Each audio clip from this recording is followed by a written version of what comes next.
Well, anyhow, you can be glad of that, she retorted, for when I'm talking you don't have to. When the house was reached, Pollyanna uncertainly pollied to her companion straight into the presence of her amazed aunt. "Oh, Aunt Polly," she triumphed, "just look at her. I've got something ever so much nicer even than Fluffy and Buffy for you to bring up. It is a really little boy. He won't mind a bit sleeping in the attic at first, and he says he'll work, but I shall need him the most of the time to play with, I reckon." Miss Polly grew white, then very red. She did not quite understand, but she thought she understood enough. "Pollyanna, what does this mean? Who is this dirty little boy? Where did you find him?" she demanded sharply.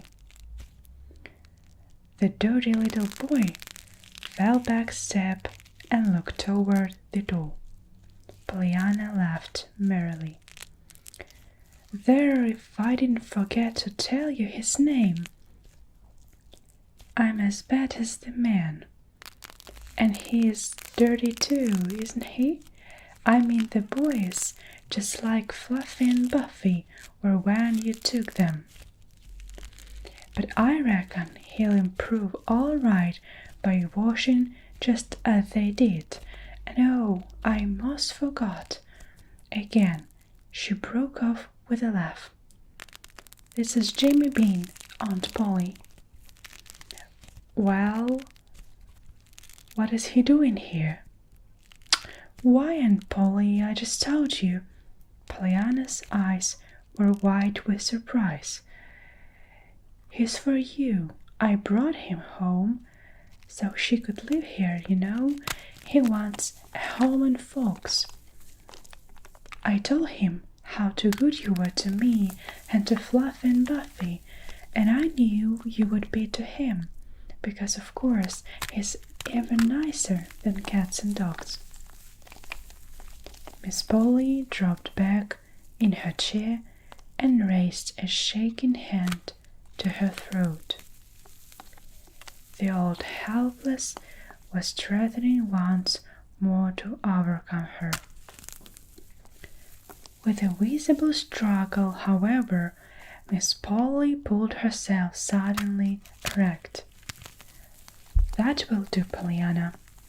This is a little the most absurd thing you've ever done yet.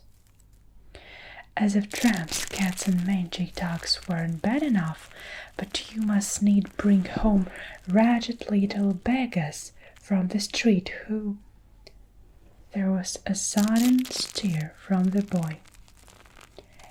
His eyes flashed and his chin came up. With 2 strides of his sturdy little legs, he confronted Miss Polly fearlessly.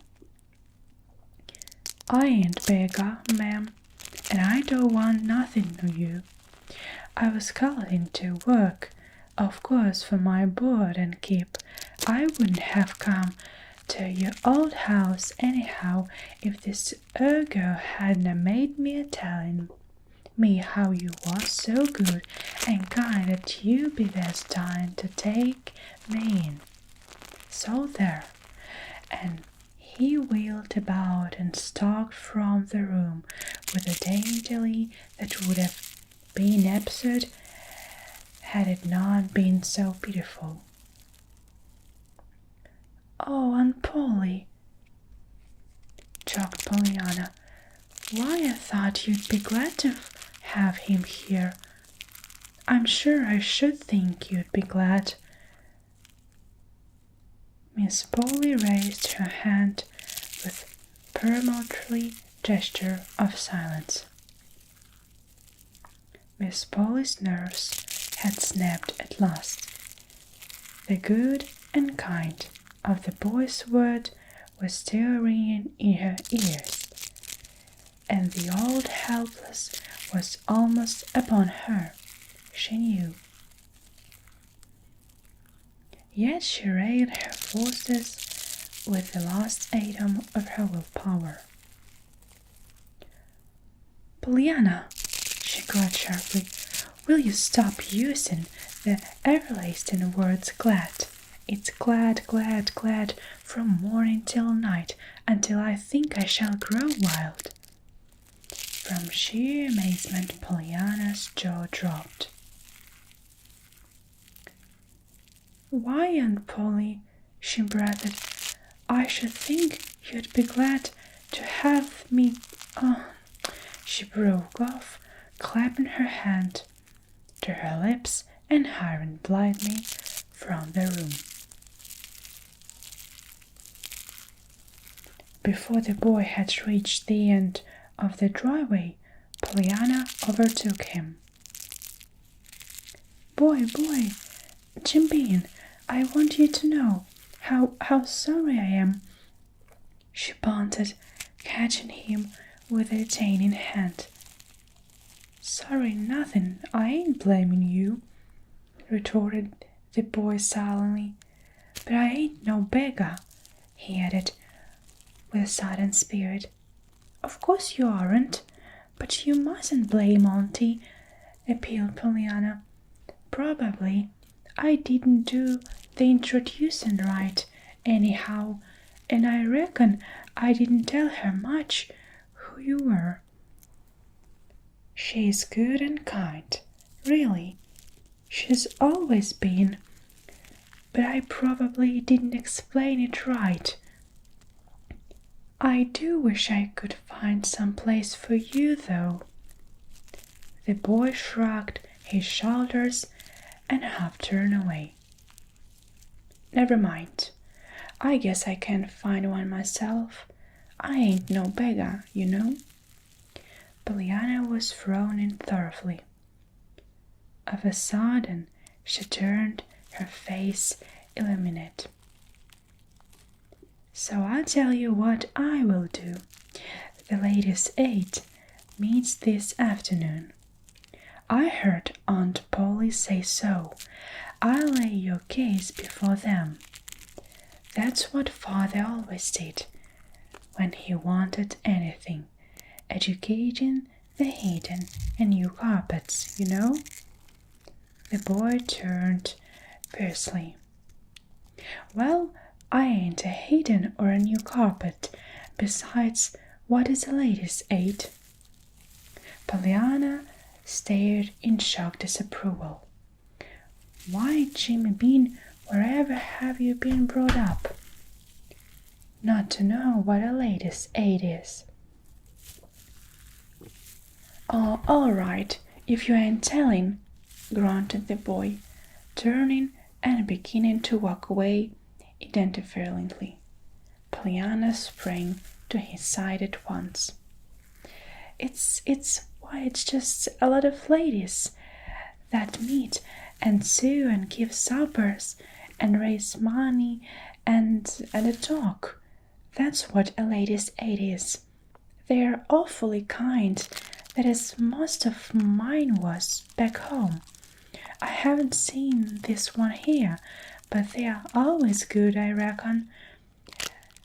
I'm going to tell them about you this afternoon." Again the boy turned fiercely. "Not much you will. Maybe you think I'm going to stand round and hear a whole lot of women call me a beggar instead of just one. Not much." "Oh, but you wouldn't be here," argued Pollyanna quickly. "I'd go alone, of course, and tell them." "You would?" "Yes, and I'd tell it's better this time," hurried on Pollyanna, quick to see the sights of relenting in the boy's face. "And there'd be some of 'em I know that would be glad to give you a home." "I'd work, don't forget to say that," cautioned the boy. "Of course not," promised Pollyanna, happily, sure now that her point was gained. Then I tell you tomorrow. Where? By the road where I found you today, near Mrs. Snow's house. All right, I'll be there. The boy paused before he went on slowly. Maybe I'd better go back then for 10 nights to the home. You see, I hain't no other place to stay, and I didn't leave till this morning. I slipped out. I didn't tell him I wasn't coming back, else they'd pretend I couldn't come, though I'm thinking they won't do no worrying.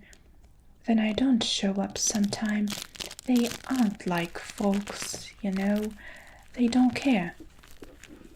I know, nodded Pollyanna, with understanding eyes.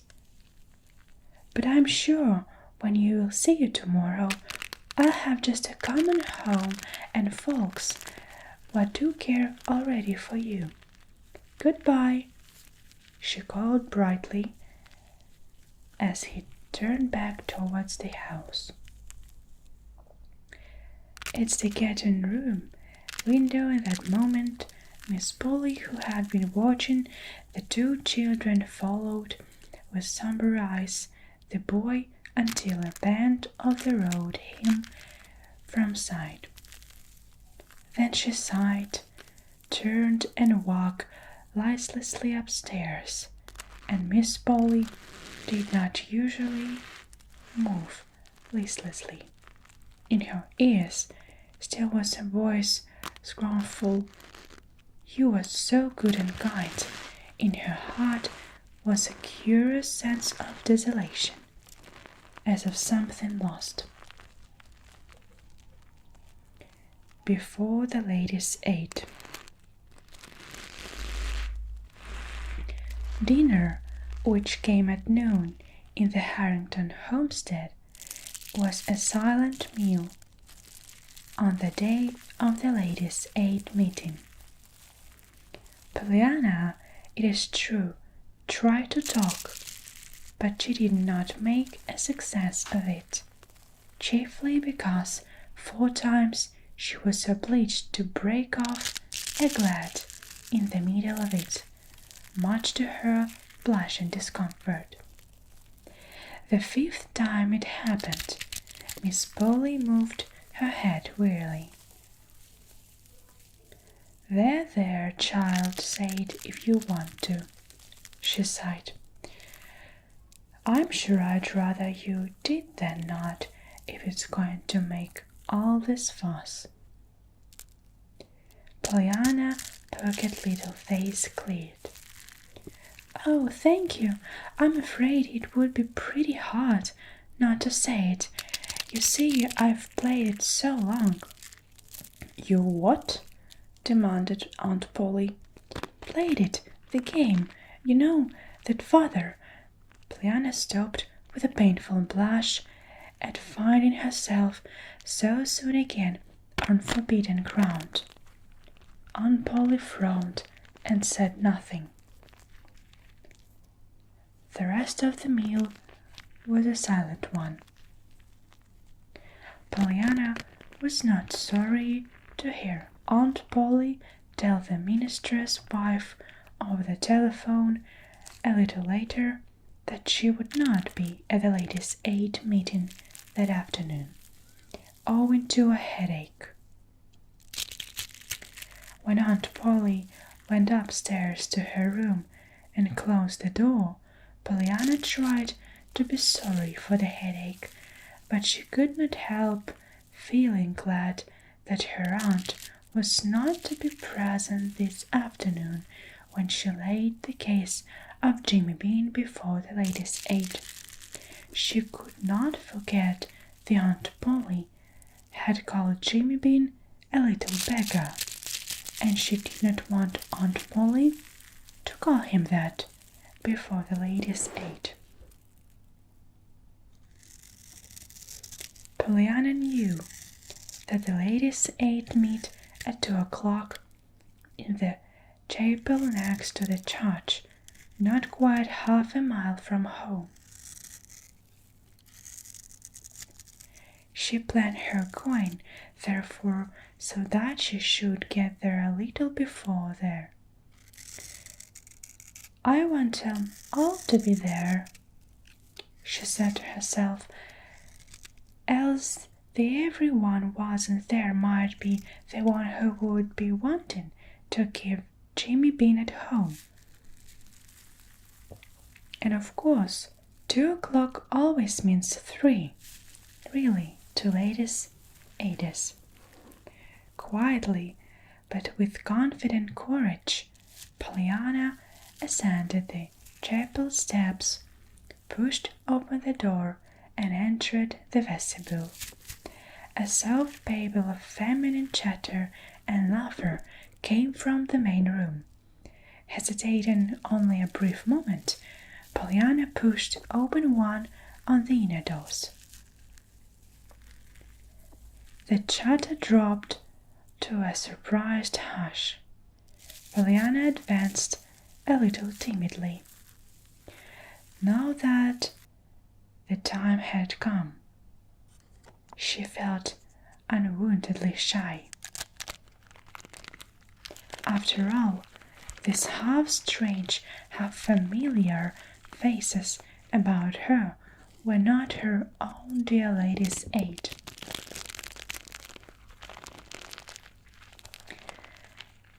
"How do you do, ladies, aiders?" she faltered politely. "I'm Pollyanna Witter. I reckon some of you know me, maybe. Anyway, I do you, only I don't know you all together this way."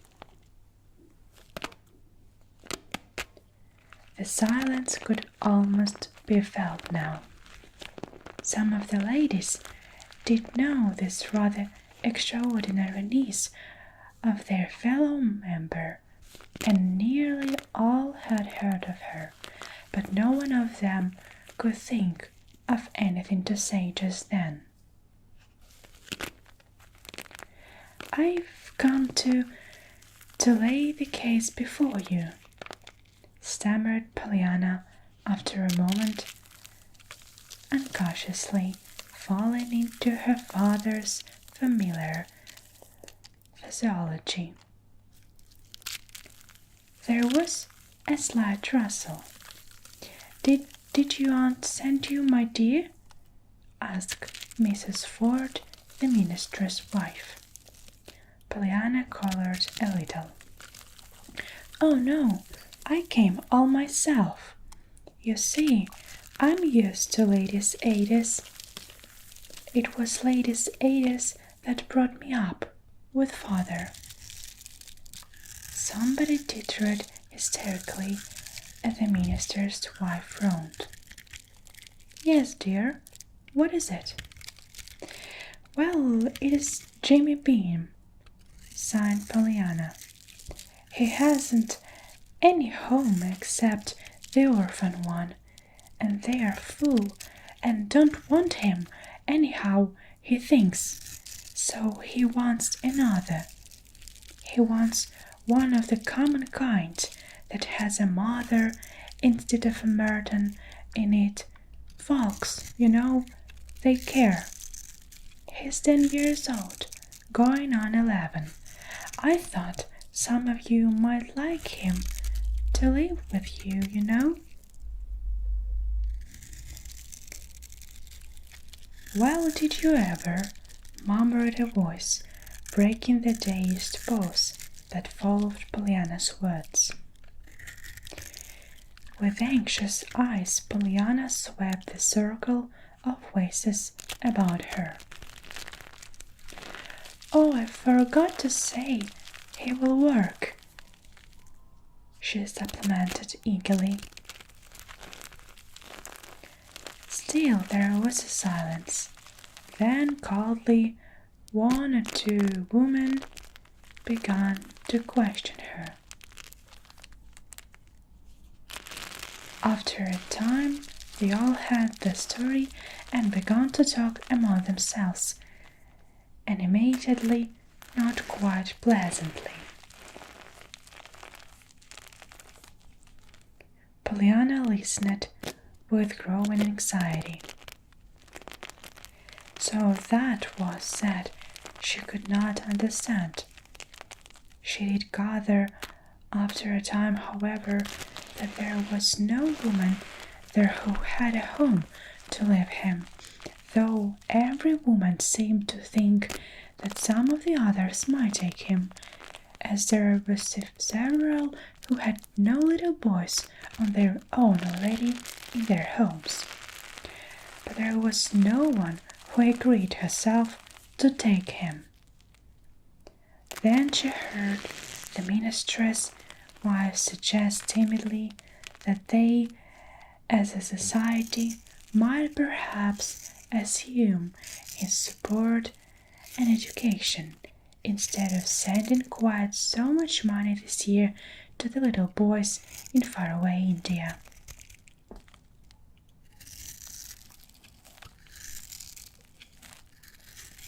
A great many ladies talked then, and several of them talked all at once, and even more loudly and more unpleasantly than before. It seemed that their society was famous for its offering to Hindu missions, and several said they should die of mortification if it should be less this year.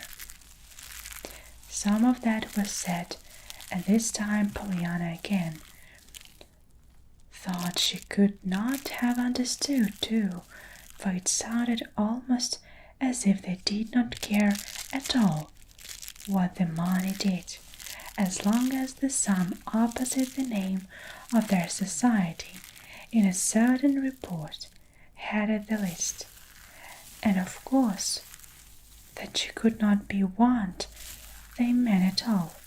But it was all very confusing and not quite pleasant, so that Pollyanna was glad indeed when at last she found herself outside in the hushed, sweet air.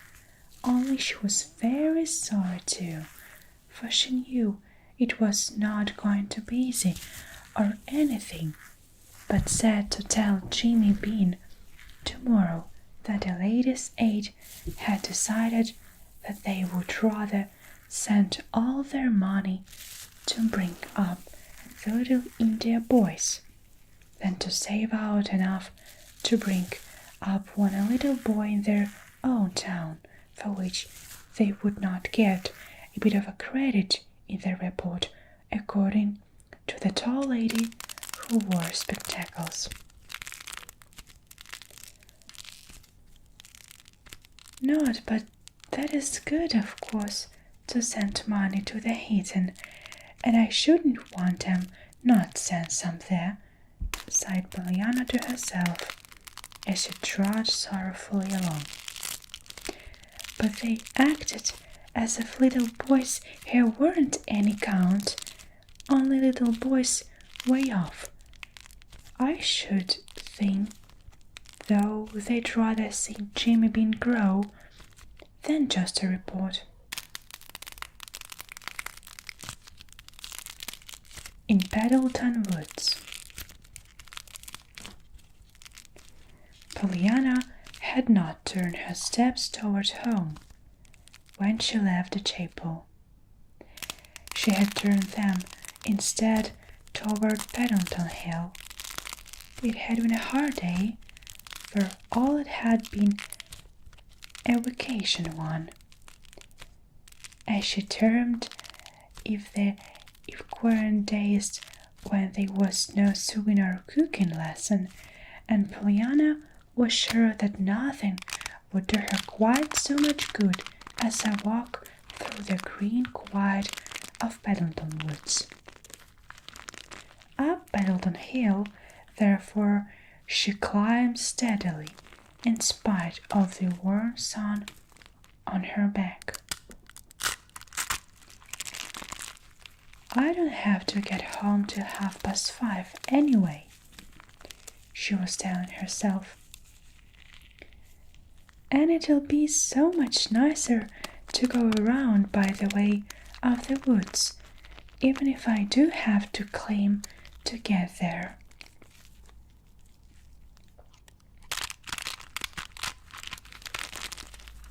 It was very beautiful in the Pendleton woods, as Pollyanna knew by experience. But today it seemed even more delightful than ever. Notwithstanding her disappointment over that she must tell Jimmy Bean tomorrow.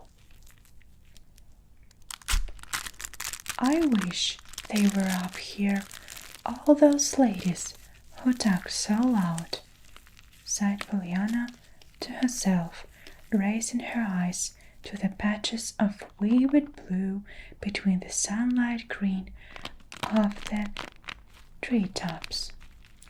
Anyhow, if they were up here, I just reckon they'd change and take Jimmy Bean for their little boy all right. She finished rescue in her conviction, but unable to give a reason for it, even to herself. Suddenly Pollyanna lifted her head and listened. A dog had barked some distance ahead. A moment later, he came dashing toward her, still barking. "Hello, doggy, hello!" Pollyanna snapped her fingers at the dog and looked expectantly down the path. She had seen the dog once before, she was true. He had been there with the man Mr. John Pendleton. She was looking now, hoping to see him. For some minutes she watched eagerly, but he did not appear. Then she turned her attention toward the dog. The dog, as even Pollyanna could see, was acting strangely. He was still barking, giving little short, sharp yelps, as if of alarm. He was running back and forth too, in the path ahead. Soon they reached a side path, and down this the little dog fairly flew, only to come back at once, whinnying and barking. "Oh, that isn't the way home," laughed Pollyanna, still keeping to the main path. The little dog seemed frantic now. Back and forth between Pollyanna and the side path he vibrated, barking and whinnying pitifully. Every quiver of this little brown body and every glance from his beseeching brown eyes were eloquent with appeal, so eloquent that at last Pollyanna understood, turned and followed him. Straight ahead now the little dog dashed madly, and it was not long before Pollyanna came upon the reason for it all: a man lying motionless at the foot of a steep, overhanging mass of rock a few yards from the side path. A twig cracked sharply under Pollyanna's foot, and the man turned his head. With a cry of dismay, Pollyanna ran to his side. "Mr. Pendleton, oh, are you hurt?" "Hurt? Oh no, I just talking and sitting in the sunshine," snapped the man irritably. "See here, how much do you know? What can you do? Have you got any sense?" Pollyanna caught her breath with a little gasp.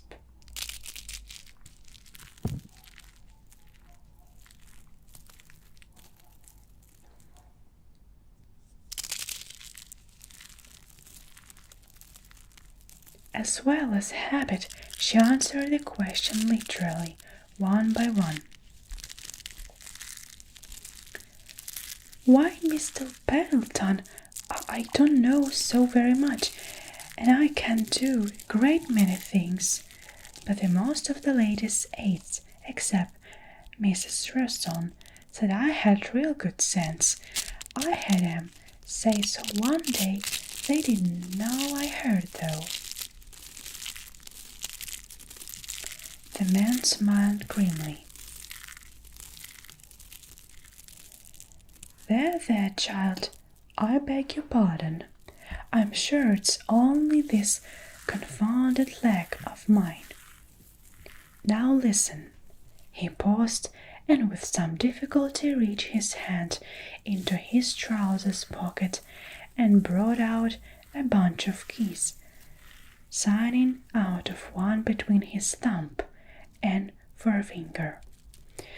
Straight through the path there, about 5 minutes' walk, it's my house. This key will admit you to the side door under the portico. Do you know what this is? Oh, yes, sir. Auntie has one of the sun parlored over that. That's the roof I slept on. Only I didn't sleep, you know. They found me. Well, when you get into the house, go straight through the vestibule and halt to the door at the end. On the big flat top desk in the middle of the room, you'll find a telephone. Do you know how to use a telephone? Oh, yes, sir. Why, once then, Aunt Polly. Never mind. Aunt Polly caught in the main scrolling as he tried to move himself as a little. Hunt up Dear Thomas Chilton, number of the card you'll find somewhere around there.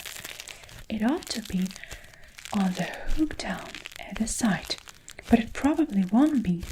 You know a telephone card, I suppose, when you see one. Oh, yes, sir. I just love the Aunt Polly's. There's such a lot of queer names. And tell Dr. Chilton that John Pendleton is at the foot of a little eagle ledge in the Pendleton woods with a broken leg, and to come at once with a stretcher and 2 men. He'll know what to do besides that. Tell him to come by the path from the house. A broken leg? Oh, Mr. Pendleton, how perfectly awful! Shuddered Pollyanna. But I'm so glad I came. Can't I do? Yes, you can, but evidently you won't. Will you go and do that, what I ask, and stop talking? Moaned the man faintly. And with a little sobbing cry, Pollyanna went. Pollyanna did not stop how to look up at the patches of blue between the sunlight tops of the trees. She kept her eyes on the ground to make sure that no twig nor stone trapped her hurrying feet. It was not long before she came inside of the house. She had seen it before, though never so near as this.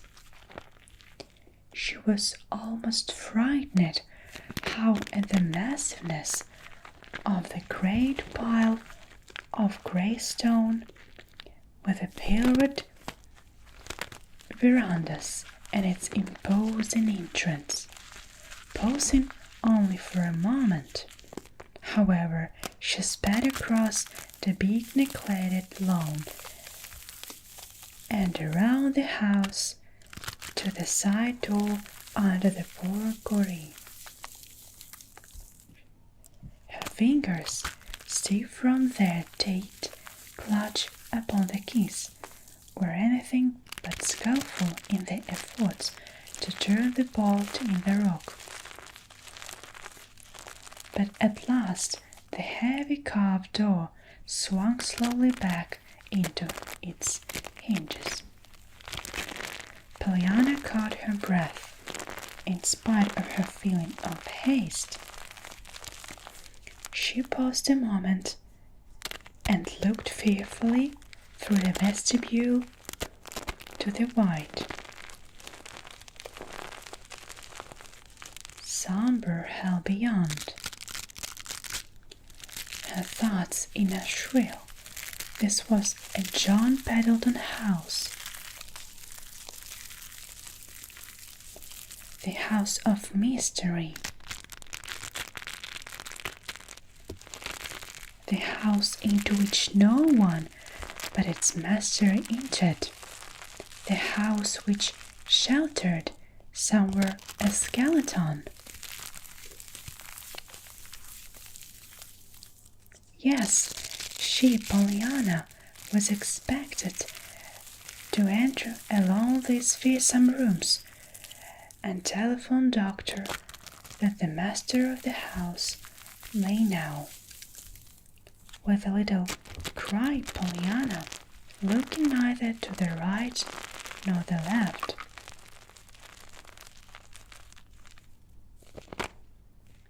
fairly ran through the half to the door at the end and opened it.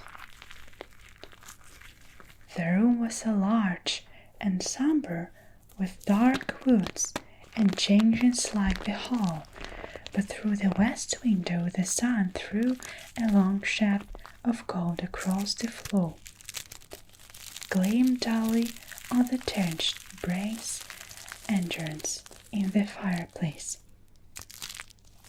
and touched the nickel of the telephone on the grey desk in the middle of the room. It was toward this desk that Pollyanna hurriedly tiptoed. The telephone cord was not in its hook. It was on the floor, but Pollyanna found it and ran her shaking forefinger down through the sea to Chilton. In due time, she had Dr. Chilton himself at the other end on the wires, and was tremblingly delivering her message and answering the doctor's terse, pertinent question. This done, she hung up the receiver and drew a long breath of relief. Only a brief glance did Pollyanna give about her, when, with a confused vision in her eyes of crimson draperies, book-lined walls, a littered floor, an untidy desk, innumerable closed doors, any one of which might conceal skeletons, and everywhere dust, dust, dust, she fled back through the hall to the great carved door, still half open as she had left it.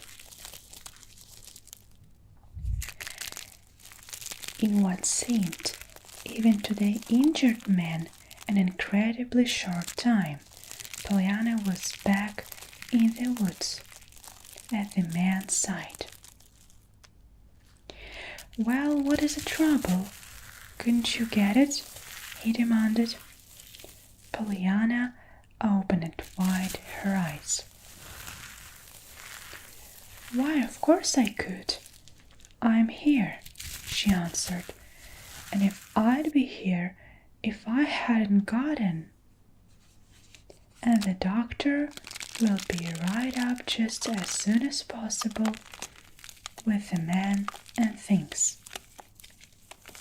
He said he knew just where you were, so I didn't stay to show him.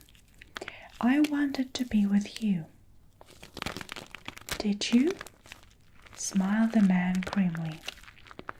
"Well, I can't say I admire your taste. I should think you might find pleasanter company Do you mean because you're so cross? Thanks for your frankness.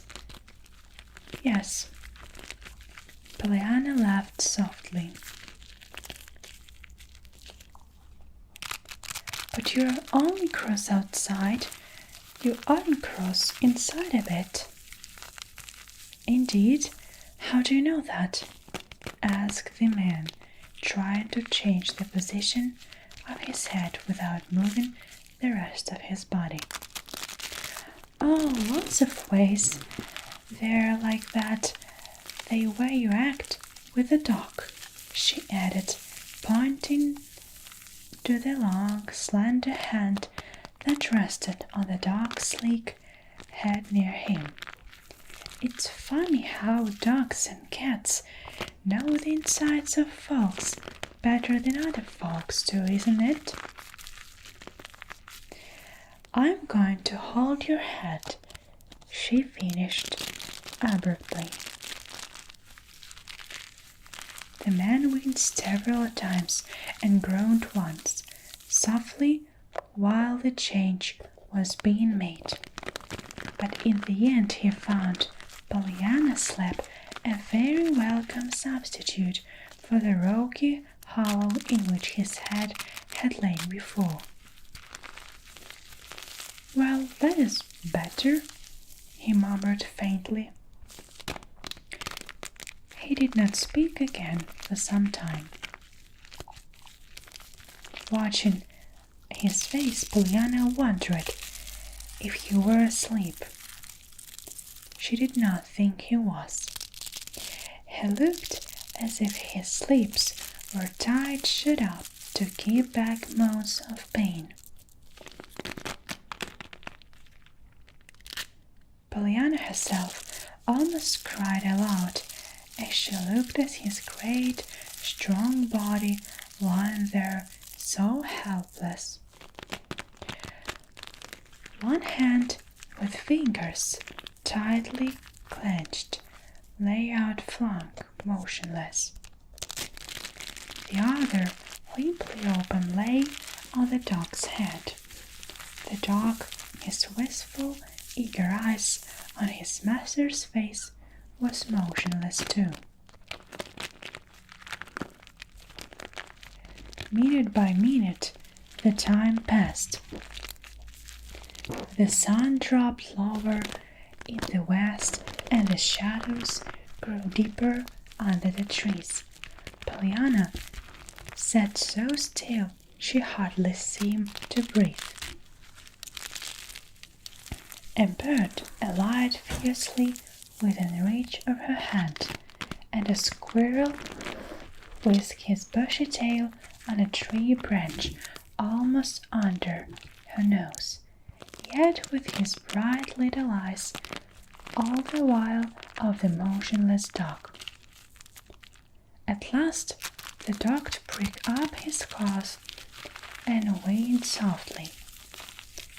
Then he gave a short, sharp bark. The next moment Pollyanna heard voices. And very soon the owner appeared, 3 men carrying a stretcher and various other articles. The tallest of the party, a smooth-shaven, kind-eyed man, whom Pollyanna knew by sight as Dr. Chilton, advanced cheerily. "Well, my little lady, playing nurse?" "Oh, no, sir," smiled Pollyanna. "I've only held his head.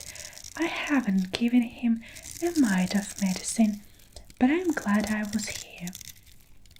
"So am I," nodded the doctor, as he turned his absorbed attention to the injured man.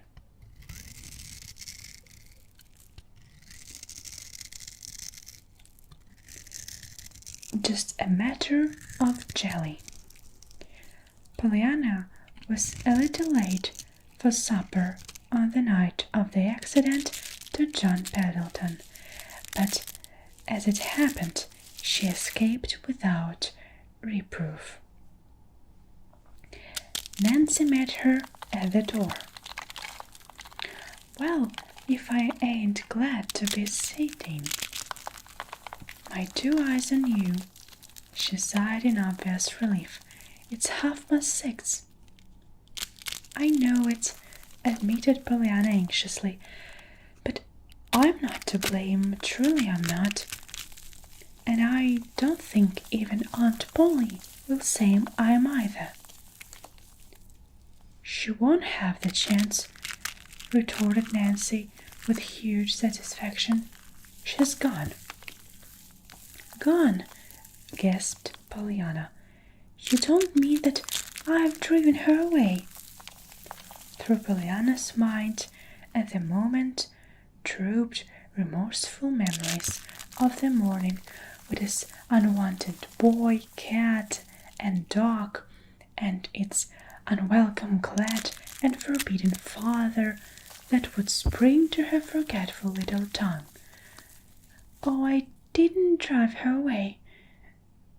"No, much you did," scaffed Nancy. "Her cousin died suddenly down to Boston, and he hated her. She had on all them yellow telegram letters after you went away this afternoon, and she won't be back for 3 days. Now I guess we're glad all right. We'll be keeping house together, just you and me. All the time. We will. Pollyanna looked shocked. "Glad, oh Nancy, when is the funeral?" "Oh, but wasn't the funeral I was glad for, Miss Pollyanna. It was—" Nancy stopped abruptly, and true twinkle came into her eyes. "Why, Miss Pollyanna, as if I wasn't yourself that was teaching me to play the game," she reported her gravely. Pollyanna picked her forehead into a troubled frown. "I can't help it, Nancy," she argued with a snake on her head. "It must be that there are some things that 'tisn't right to play the game on.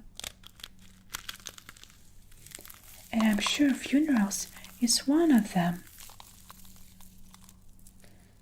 "There's nothing in a funeral to be glad about." Nancy chuckled. "We can be glad, Taynor," she observed demurely. But Pollyanna did not hear. She had begun to tell of the accident in a moment. Nancy, open-mouthed, was listening. At the appointed place the next afternoon, Pollyanna met Jimmy Bean according to the agreement. It was to be expected, of course. Jimmy showed keen disappointment that the ladies' aide preferred a little India boy to himself.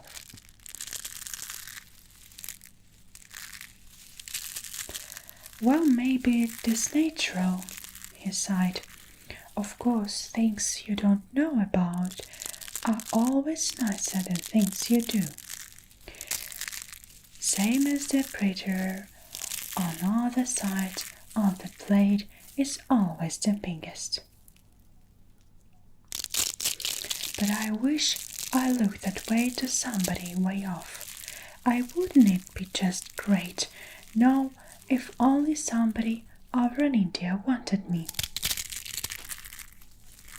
Pollyanna clapped her hands. "Why, of course. That's the very thing, Jimmy. I write to my ladies' aides about you. They aren't over in India, they're only out west, but it's an awful far away, just the same. I reckon you'd think so you'd come all the way here as I did."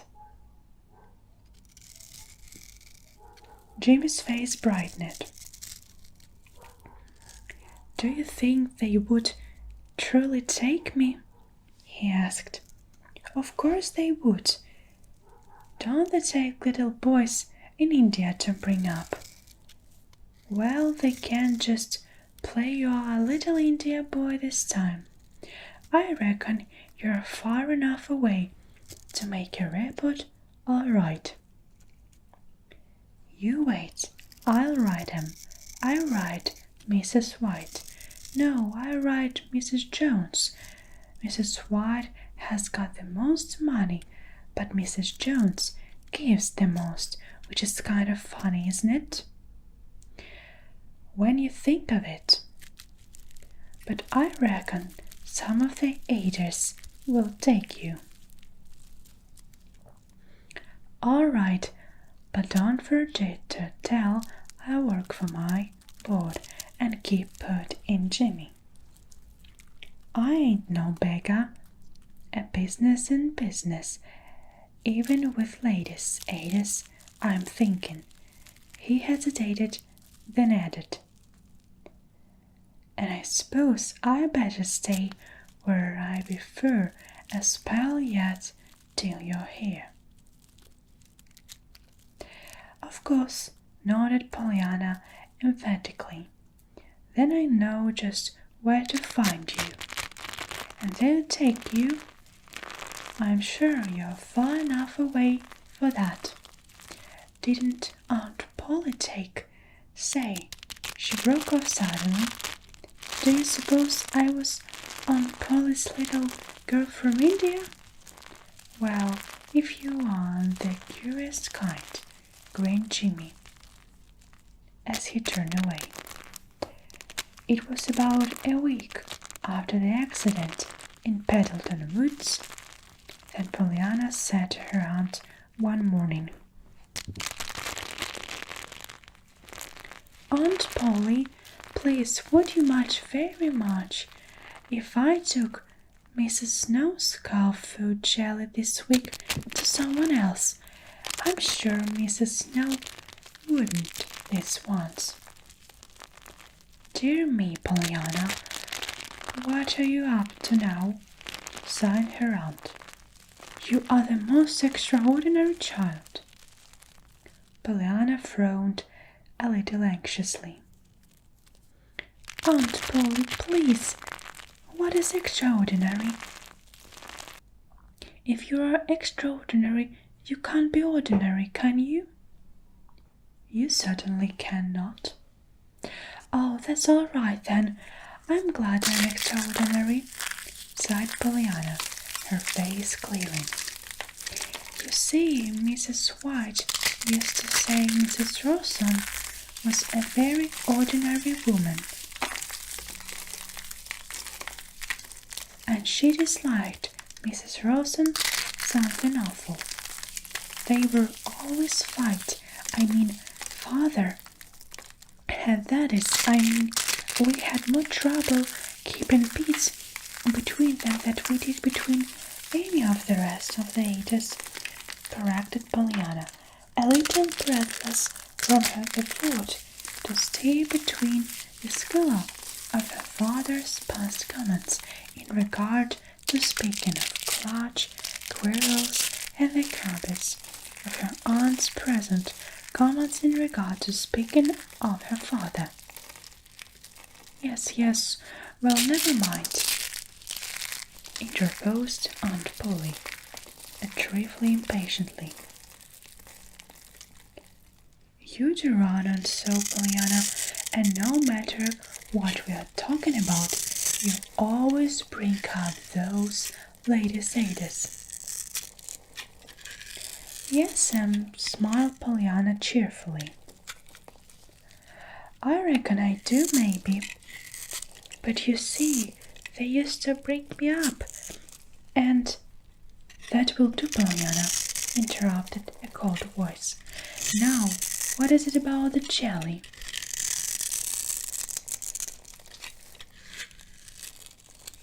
"Nothing, Aunt Polly, truly, that you would mind, I'm sure. Let me take jelly to her, so I thought you would to him this once, You see, broken legs aren't like lifelong invalids, for his won't last forever, and Mrs. Snows does, and she can have all the rest of the things after just once or twice. He? Broken leg? What are you talking about, Pollyanna? Pollyanna stared. Then her face relaxed. Oh, I forgot. I reckon you didn't know. You see, it's happened while you were gone. It was the very day you went that I found him in the woods, you know, and I had to unlock his house and telephone for the man and the doctor, and hold his head and everything. And of course, then I came away and haven't seen him since. But when Nancy made the jelly for Mrs. Snow this week, I thought how nice it would be if I could take to him instead of her just this once. Aunt Polly, may I? Yes, I suppose so, said Miss Polly a little wearily. Who did you say he was? The man, I mean Mr. John Pendleton. Mrs. Polly almost sprang from her chair. John Pendleton? Yes, Nancy told me his name. Maybe you know him. Miss Polly did not answer this. Instead, she asked, Do you know him? Pollyanna nodded. Oh, yes, he always speaks and smiles now. He only cross outside, you know. I'll go and get the jelly. Nancy, it most fixed when I came in. Finished Pollyanna, already halfway across the room. Pollyanna, wait! Miss Polly's voice was suddenly very stern. I've changed my mind. I would prefer that Mrs. Snow had that jelly today, as usual. That is all. You may go now. Oh, but Aunt Polly, health will last. She can always be sick and have things, you know, but he's just a broken leg, and legs don't last, I mean, broken ones. He had it a whole week now. Yes, I remember. I heard Miss John Pendleton had met with an accident, said Miss Polly, a little stiffly, but I do not care to be sending jelly to John Pendleton, Pollyanna. I know he's a cross outside, admitted Pollyanna sadly, but I suppose you don't like him. But I wouldn't say it was you sent it. I'd say it was me. I like him. I'd be glad to send him jelly. Miss Polly began to shake her head again. Then suddenly she stopped and shaked in a curiously quiet voice. Does he know who you are, Pollyanna? The little girl sighed. I reckon not. I told him my name once, but he never calls me. It never. Does he know where you live? Oh no, I never told him that. Then he doesn't know you are my niece? I don't think so. For a moment there was a silence. Miss Polly was looking at Pollyanna with eyes that did not seem to see her after all. The little girl, shifting impatiently from one small foot to the other, sighed audibly. Then Miss Polly roused herself with a start. Well, very well, Pollyanna, she said at last, still in that queer voice so unlike her own. You may to take the jelly to Mr. Pendleton as your own gift. But understand, I do not send it. Be very sure that he does not think I do. Well, no, thank you, Aunt Polly, exclaimed Pollyanna, as she flew through the door. Dr. Chilton. The great pile of masonry looked very different to Pollyanna when she made her second visit to the house of Mr. John Pendleton. Windows were open, an elderly woman was handing out clothes in the backyard, and the doctor's gig stood on the portico. And before Pollyanna went to the side door, this time she rang the bell. Her fingers were not stiff today from a tight clutch on a bunch of keys. A familiar-looking small dog bounded up the steps to greet her, but there was a slight delay before the woman who had been hanging out the clothes opened the door. If you please, I've brought some calf's foot jelly for Mrs. Pendleton, smiled Pollyanna. Thank you, said the woman, reaching for the bowl in the little girl's hand. So shall I send it? It's a calf foot jelly?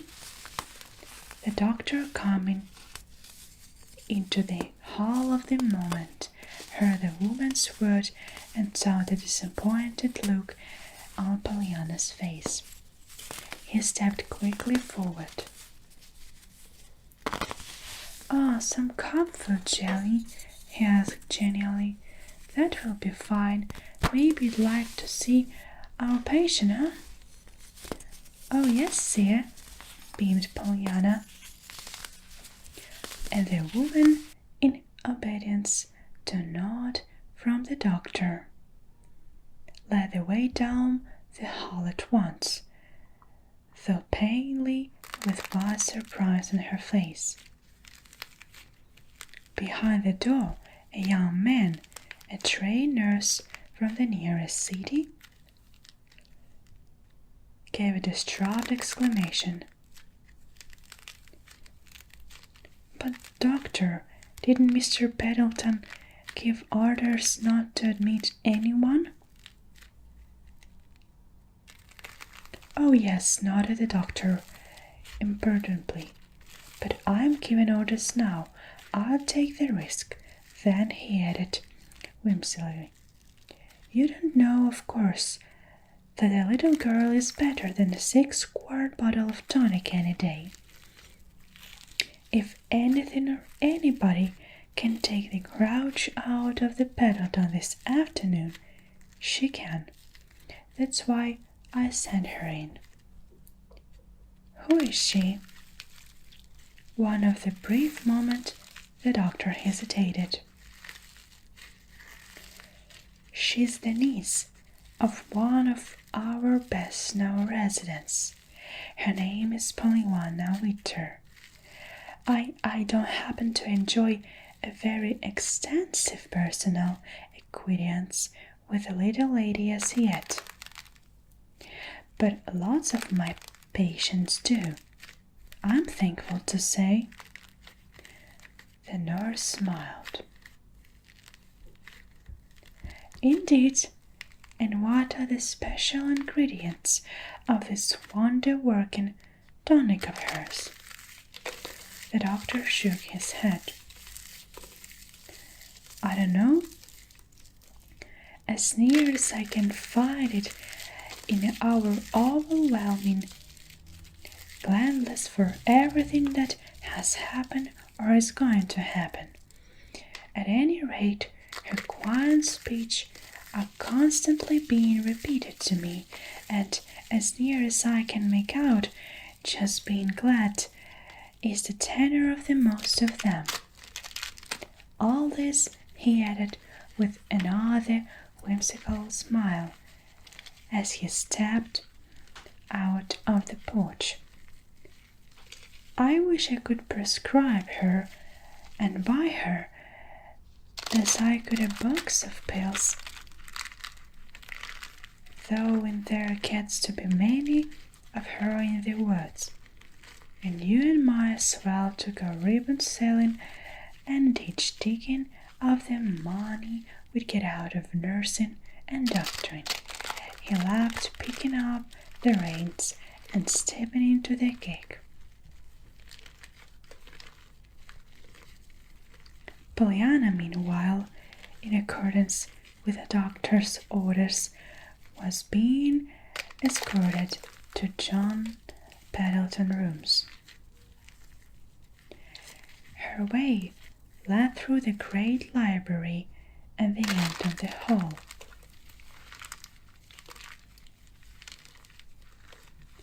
And rapid as far her progress through it, Pollyanna saw at once the great changes had taken place.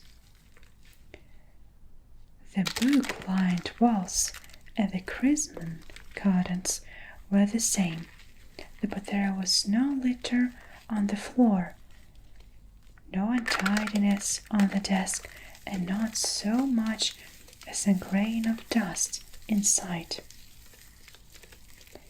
The telephone cord hung in its proper place, and the brass entrance had been polished. One of the mysterious doors was open, and it was toward that the maid led the way. A moment later, Pollyanna found herself in a sumptuously furnished bedroom, while the maid was saying in a frightening voice, "If you please sit here, here's a little girl with some jelly. The doctor said I was to bring her in."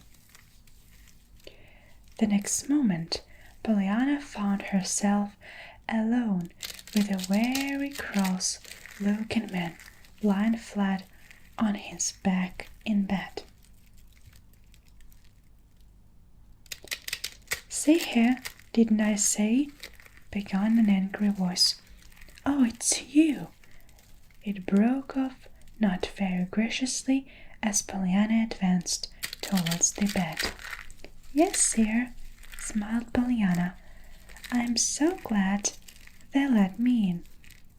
You see, at first the lady most took my jelly, and I was so afraid I wasn't going to see you at all. Then the doctor came, as he said I might. Wasn't he lovely to let me see you?" In spite of himself, the man's lips twitched into the smile, but all he said was, "And I've brought you some jelly," resumed Pollyanna. "Calf's foot. I hope you like it." There was a rising inflection in her voice. "Never ate it."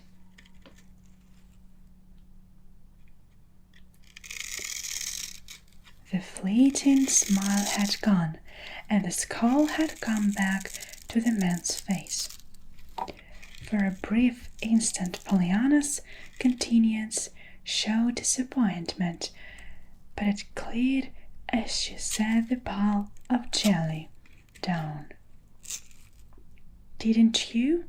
Well, if you didn't, then you can't now you don't like it anyhow, can you? So I reckon I'm glad you haven't, after all, now, if you knew." Yes, Well, there is one thing I know all right, and that is that I'm flat on my back right here this minute, and that I'm liable to stay here. This doomsday, I guess. Pollyanna looked shocked. Oh no, it couldn't be till doomsday, you know, when the angel Gabriel blows his trumpet, unless it should come quicker than he think it will do, of course. I know the Bible says it may come quicker than we think, but I think it will. That is, of course, I believe the Bible, but I mean, I don't think it will come as much quicker as it would at first should come now. And John Pendleton laughed suddenly and aloud. The nurse, coming in at that moment, heard the laugh and beat a hurried, but a very silent retreat. He had the air of a frightening cook who, seeing the danger of breath of cold egg-striking half-done cake, hastily shut the oven door. "Aren't you getting a little mixed?" asked John Pendleton of Pollyanna. The little girl laughed. "Maybe, but what I mean is that legs don't last. Broken ones, you know, like lifelong invalids, same as Mrs. Snow has got. So yours won't last till doomsday at all. I should think you could be glad of that." "I am," retorted the man grimly. "And you didn't break me one." "You can be glad 'twasn't two." Pollyanna was whirling to her desk. "Of course, so fortunate," sniffed the man, with oblivious eyebrows. "Looking at front of that standpoint, I suppose I might be glad I wasn't centipede and I didn't break 50. Pollyanna chuckled. "Oh, that's the best yet," crowded. "I know that what a centipede is. They've got a lots of legs." "I can't you be glad?" "Of course," interrupted the man sharply, all the old bitterness coming back to its voice. "I can be glad too, for all the rest, I suppose."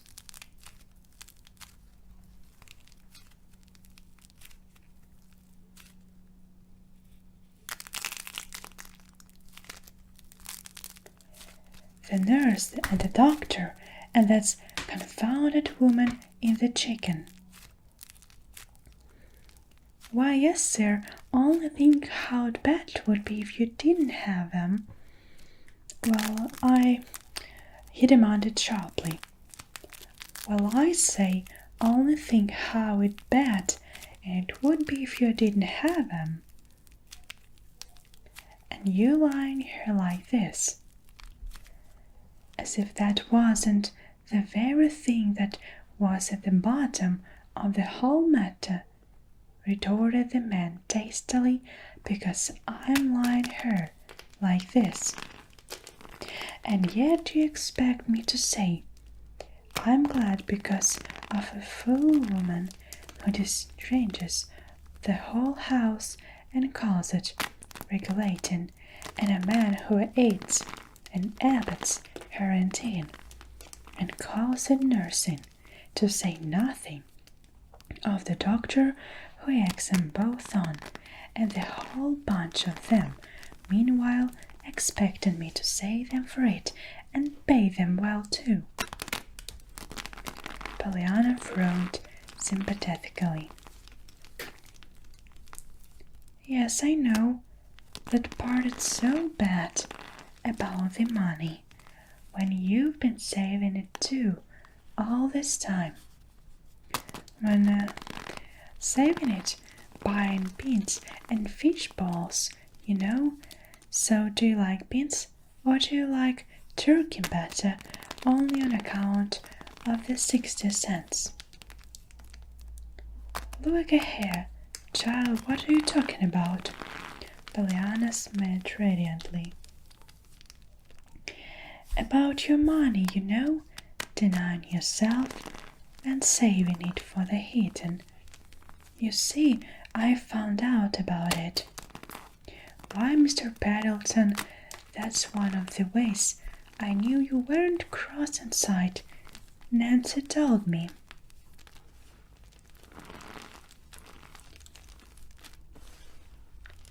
The man's jaw dropped. Nancy told you I was saving money for the... Well, may I inquire who Nancy is? Our Nancy. She works for Aunt Polly. Aunt Polly? Well, who is Aunt Polly?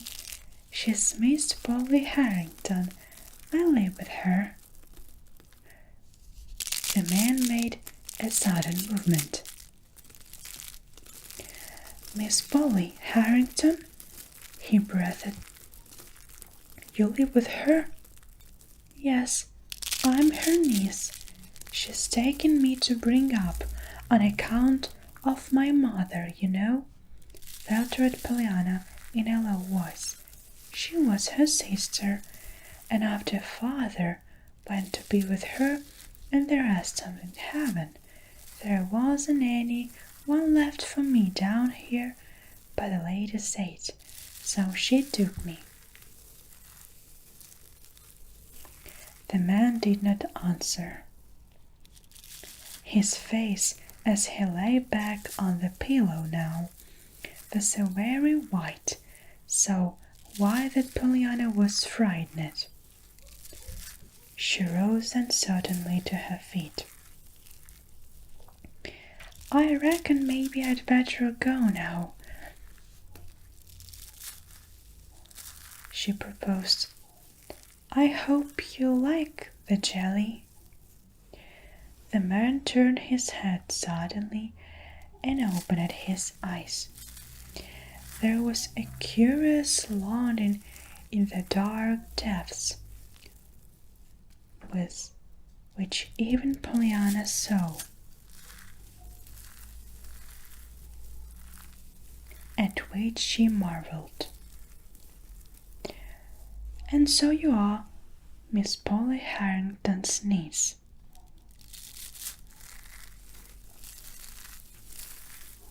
He said gently. Yes, sir.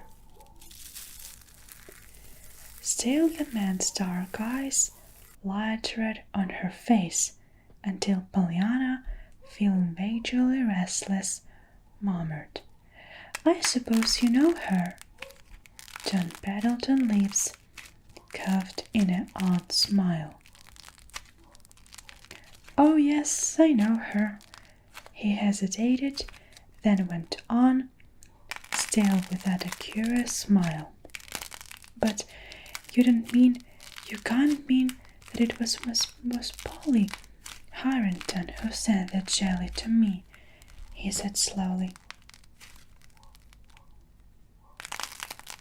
Pollyanna looked distressed.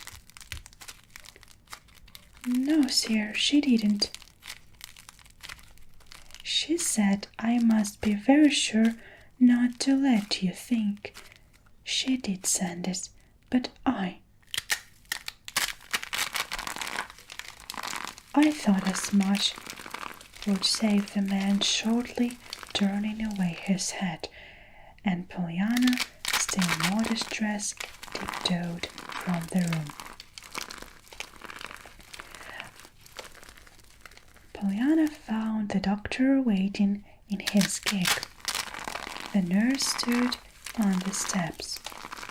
Well, Miss Pollyanna, may I have the pleasure of seeing you home? asked the doctor slimily. I started to drive on a few minutes ago.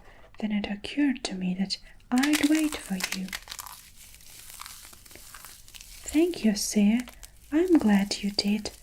I just love to ride, beamed Pollyanna as she reached out his hand to help her in.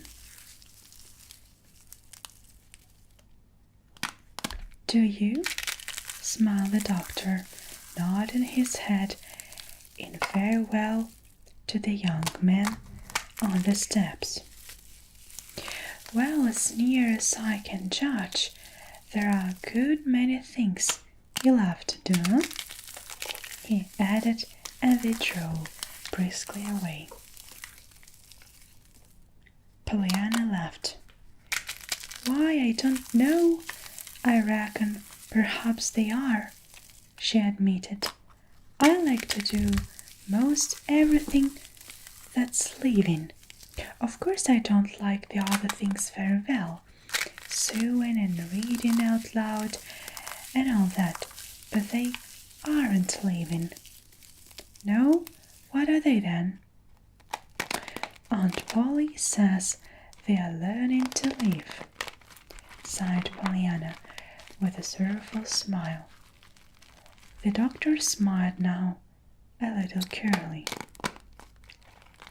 Does she? Well, I should think she might say just that. Yes, responded Pollyanna, but I don't see it that way at all. I don't think you have to learn how to live. I didn't anyhow. The doctor drew a long sigh. After all, I'm afraid some of us do have to, little girl, he said. Then for a time he was silent. Pollyanna, stealing a glance at his face, felt vaguely sorry for him. He looked so sad, she wished uneasily that she could do something. It was this, perhaps, that caused her to say in a timid voice, Dr. Chilton, I should think being a doctor would be very gladdest kind of a business there was. The doctor turned in surprise. Gladdest? Then I see so much suffering always everywhere I go, he cried. She nodded. I know, but you're helping it, don't you see? And of course you're glad to help it. And so that makes you the gladdest of any of us all the time. The doctor's eyes filled with sudden hot tears. The doctor's life was a singularly lonely one. He had no wife and no home save his two-room office in a boarding house. His profession was very dear to him. He looking how into Pollyanna's shining eyes, he felt as if a loving hand had been suddenly laid on his head in blessing. He knew too that never again he would a long day work or a long night weariness be quiet without that newfound exhalation that had come to him through Pollyanna's eyes.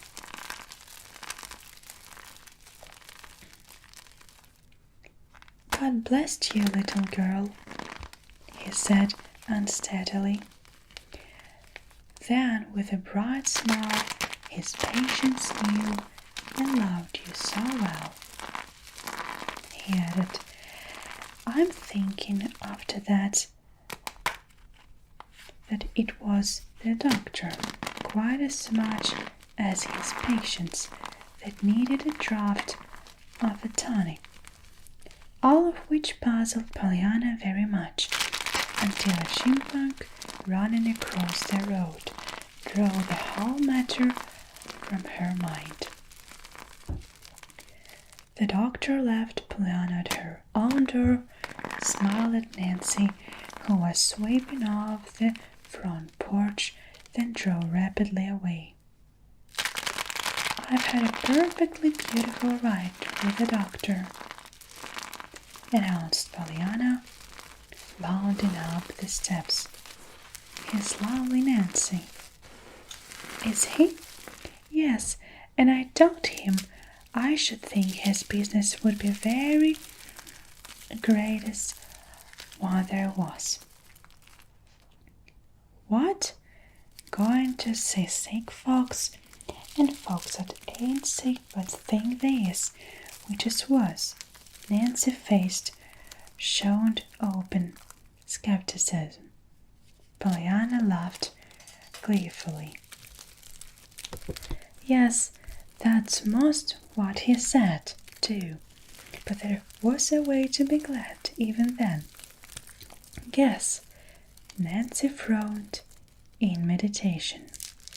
Nancy was getting so she could play this time of being glad quite successfully, she thought. The rather enjoyed starting out Pollyanna's poseurs, too, as she caught some of the little girl's questions. "Oh, I know," she chuckled. "It's just the opposite from what you told Miss Snow." "Opposite?" repeated Pollyanna, obviously puzzled. "Yes, I told her she could be glad because other folks wasn't like her, all sick, you know." "Yes," nodded Pollyanna. "Well, the doctor can be glad because he isn't like other folks. The sick ones, I mean the other doctors," finished Nancy in triumph. It was Pollyanna's turn to frown. "Why, yes," she admitted, "of course did it one way, but it isn't the way I said, and some way it don't seem to quite like the sound of it. It isn't exactly as if she was glad we're very sick. But you do play the game so funny sometimes, Nancy."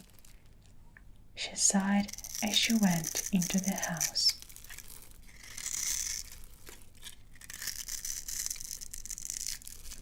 Pollyanna found her aunt in the sitting room.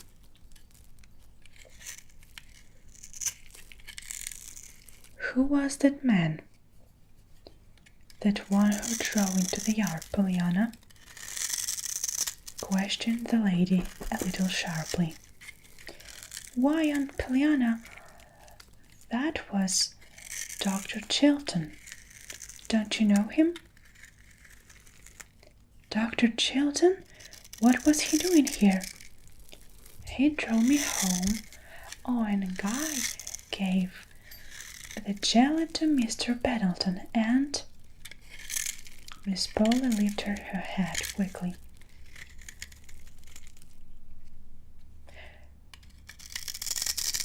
"Pollyanna, he did not think I sent it?" "Oh, no, Aunt Polly, I told him you didn't." Miss Polly grew a sudden vivid pink. "You told him I didn't?"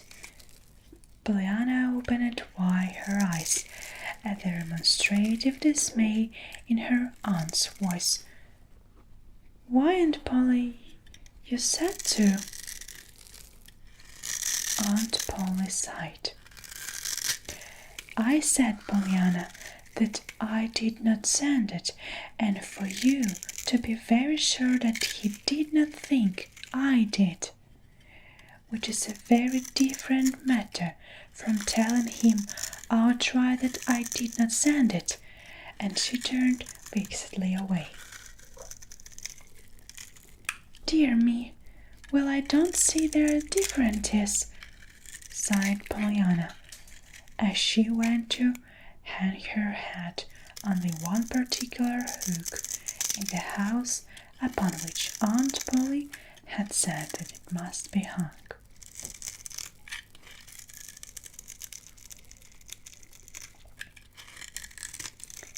A red rose and a lace shawl. It was on a rainy day about a week after Pollyanna's visit to Mr. John Pendleton that Miss Polly was driven by Timothy to an early afternoon committee meeting of the Ladies' Aid Society. When she returned at 3 o'clock, her cheeks were all bright, pretty pink, and her hair, blown by the damp wind, had fluffed into kinks and curls whenever the low-scent beans had given leaf.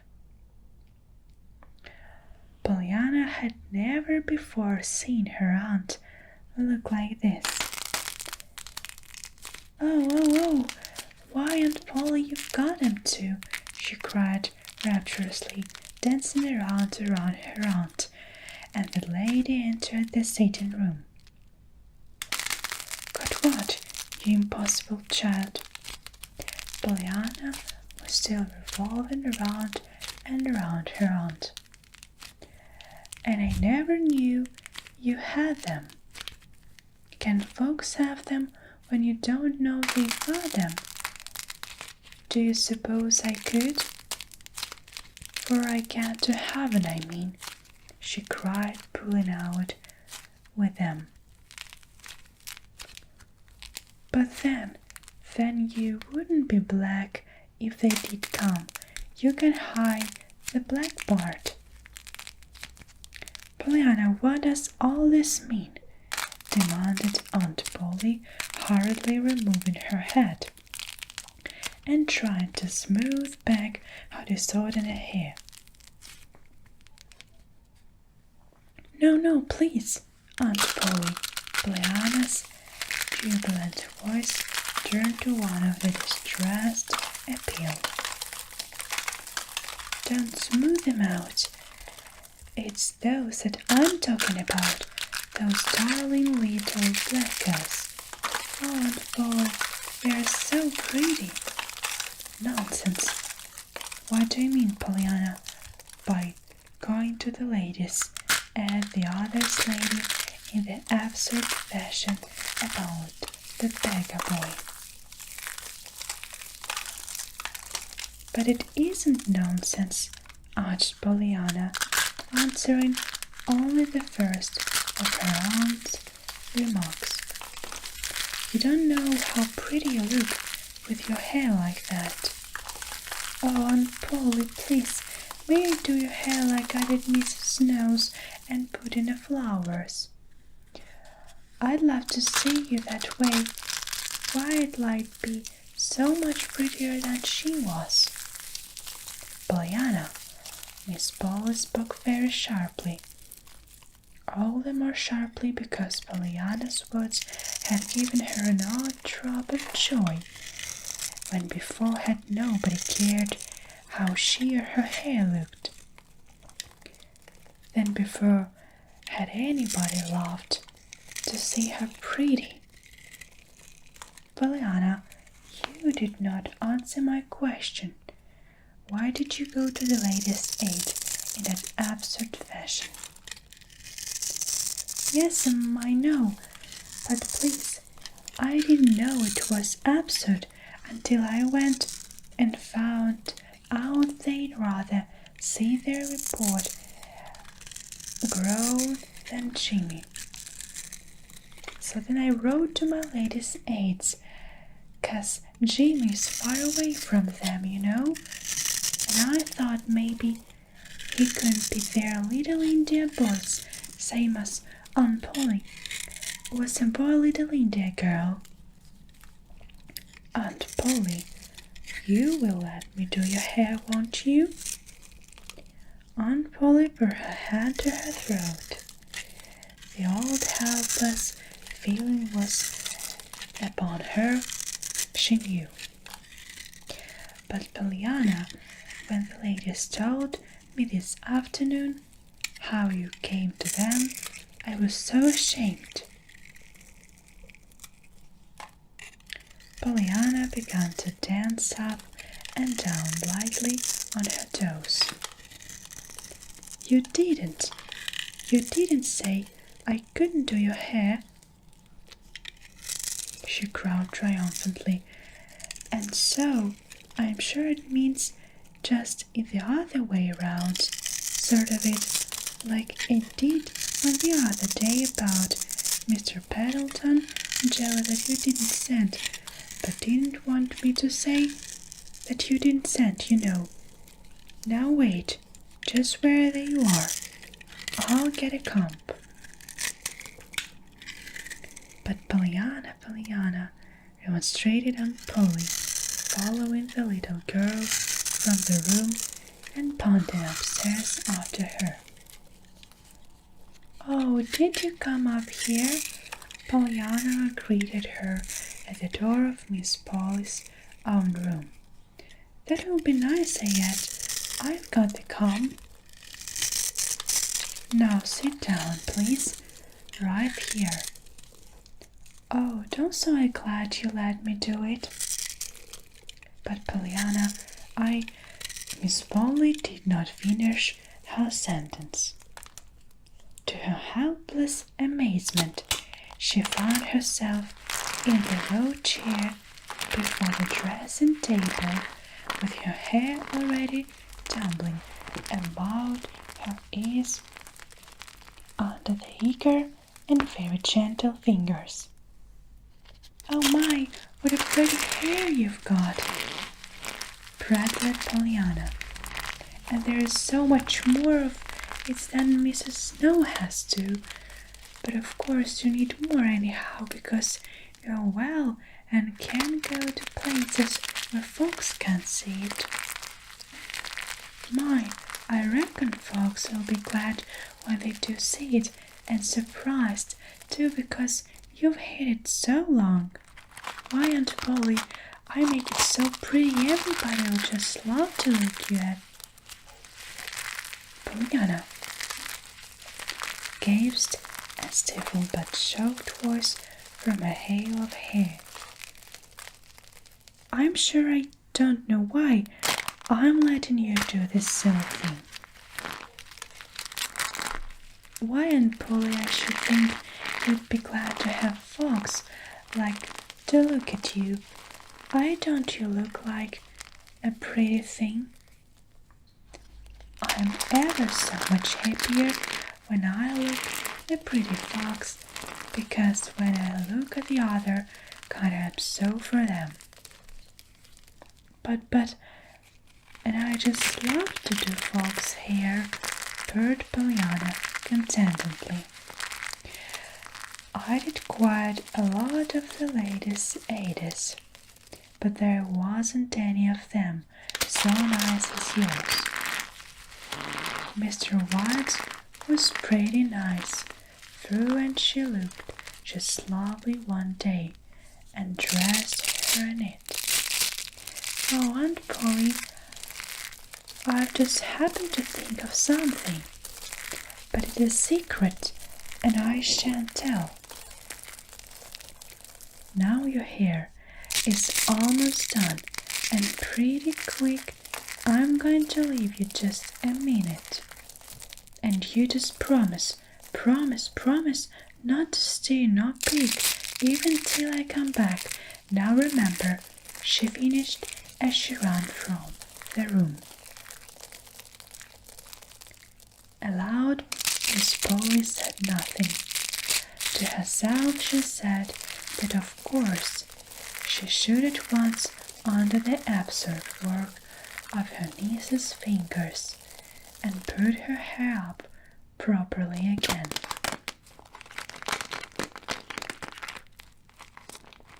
As for peeking, just as she cared how. At the moment, unaccountably, this Miss Polly caught a glimpse of herself in the mirror of the dressing table. and what she saw sent such a flush of rosy color to her cheeks that she only flushed the more at the sight. She saw a face, not young, it is true, but just now alight with excitement and surprise. The cheeks was a pretty pink. The eyes were sparkled. The hair dark and still damp from the outdoor hair, in a loose waves about the forehead and curved back over the ears in wonderfully becoming lines, with sopping little curls here and there.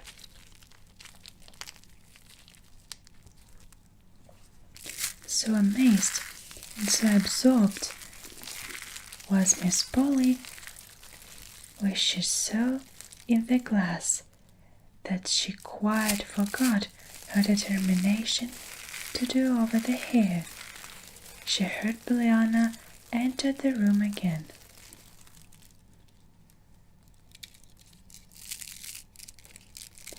Before she could move, then she felt folded something slipped across her eyes and tried in the back. "Pollyanna, Pollyanna, what are you doing?" she cried. Pollyanna chuckled. "That's just what I don't want you to know, Aunt Polly, and I was afraid you would peek, so I tied on a handkerchief. Now sit still. I won't take but just a minute, then I'll let you see." But Pollyanna, began Miss Polly, struggling blindly to her feet. "You must take this off. You child, what are you doing?" she gasped as she felt a soft something slide about her shoulders. Pollyanna only chuckled the more gravely. With trembling fingers, she was draping about her aunt's shoulders that fleecy folds of a beautiful lace shawl, yelled from long years of packing away, and fragrant with lavender. Pollyanna had found the shawl the week before when Nancy had been regulating the attic, and it had occurred to her today that there was no reason why her aunt, as well as Mrs. White of her western home, should not be dressed up.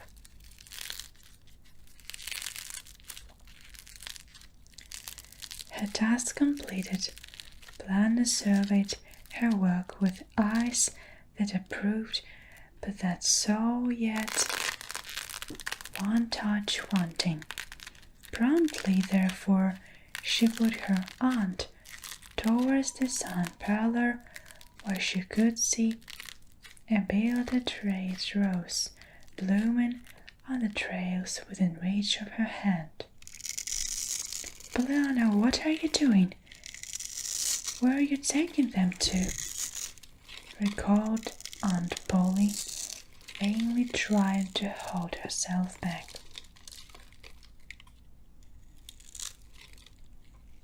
"Pollyanna, I shall not. It's just to the sun pellets. Only a minute. I'll have you ready now quicker, no time," panted Pollyanna, reaching for the rose of the thrusting into the soft hair about Miss Polly's left ear. "There," she exulted, untying the knot of the handkerchief and flinging the bit of the eyeliner far from her. "Oh, Aunt Polly, now I reckon you'll be glad I dressed you up." For one dazed moment, Miss Polly looked at her bedecked self and her surroundings. Then she gave a low cry and fled to her room. Pollyanna, following the direction of her aunt's last dismayed gaze, saw through the open windows of the sun-parlored the horse and gig turning in the driveway. She recognized at once the man who held the reins.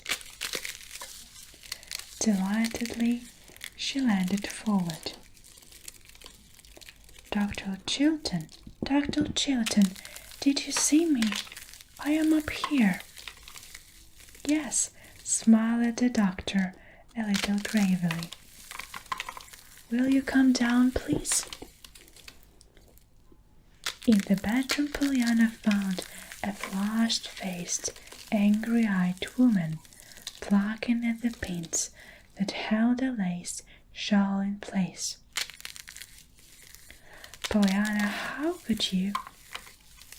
Moaned the woman. To think of your rigging me up like this and letting me be seen. Pollyanna stopped in dismay. But you look lovely, perfectly lovely, Aunt Polly.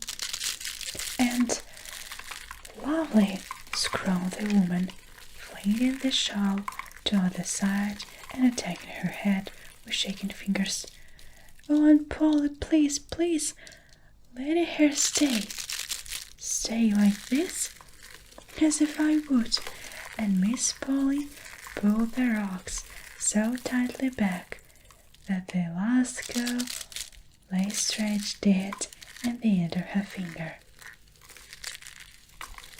Oh dear, and you did look so pretty, almost sobbed Pollyanna as she stumbled through the door. Downstairs, Pollyanna found the doctor waiting in his gig. I've prescribed you for a patient, and he sent me to get the prescription filled, announced the doctor. Will you go? You mean an errand to the drugstore? Asked Pollyanna a little uncertainly. I used to go some for the latest ages. The doctor shook his head with a smile. Not exactly. It's Miss John Pendleton. He would like to see you today if you'll be so good as to come. It stopped raining, so I drove down after you. Will you come? I'll car for you and bring you back before 6 o'clock. I'd love to, exclaimed Pollyanna. Let me ask Aunt Polly. In a few moments, she returned, hat in hand, but with a rather sober face. Didn't your Aunt Polly want you to go? Asked the doctor, a little diffidently as they drove away. Yes, sighed Pollyanna. She wanted me to go too much, I'm afraid. Wanted you go too much? Pollyanna sighed again. Yes, I reckoned she meant she didn't want me there. You see, she said, Yes, run along too. I wish you'd gone before. The doctor smiled, but with his lips only. His eyes were very grave. For some time she said nothing. Then, a little hesitatingly, he asked, Wasn't it your aunt I saw you with a few minutes ago in the window of the sun palette? Pollyanna drew a long breath. Yes, that's the whole trouble. I suppose, you see, I dressed her up in a perfectly lovely lace shawl I found upstairs. And I'd fixed her hair, put in one rose, and she looked so pretty. Didn't you think she looked just lovely?" For a moment, the doctor did not answer. When she did speak, his voice was so low Pollyanna could just hear the words. "Yes, Pollyanna, I thought she did look just lovely." "Did you? I'm so glad. I'll tell her," nodded the little girl contentedly. To her surprise, the doctor gave a sudden exclamation. "Never, Pollyanna. I'm afraid I shall have to ask you not to tell her that." "Why, Dr. Chilton, why not? I should think you'd be glad." "But she might not be," cut the doctor. Pollyanna considered this for a moment.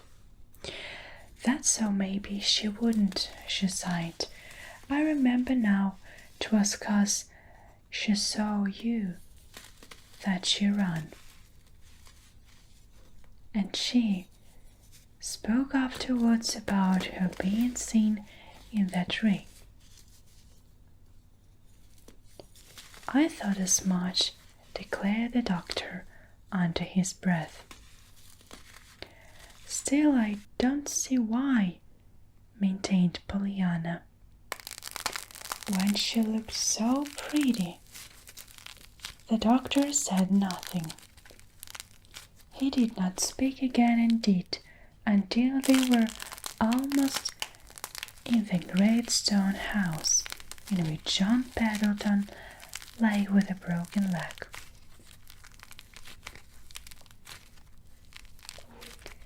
"Just like a book." John Pendleton greeted Pollyanna today with a smile. "Well, Miss Pollyanna, I'm thinking you must be a very forgiving little person, else you wouldn't have come to see again me today." "Why, Mr. Pendleton, I was real glad to come, and I'm sure I don't see why I shouldn't be either." "Oh, well, you know, I was pretty cross with you, I'm afraid, both other day then you so kindly brought me the jelly, and what time when you found me with a broken leg at first. By the way, too, I don't think I've ever thanked you for that. Now I'm sure that even you will admit that you were very forgiving to come and see me after such ungrateful treatment as that." Pollyanna stirred uneasily. "But I was glad to find you, that is. I don't mean I was glad your leg was broken, of course," she corrected hurriedly. John Pendleton smiled. "I understand. Your tongue does get away with you once in a while, doesn't it, Miss Pollyanna? I do thank you, however, and I consider you a very brave little girl to do what you did that day.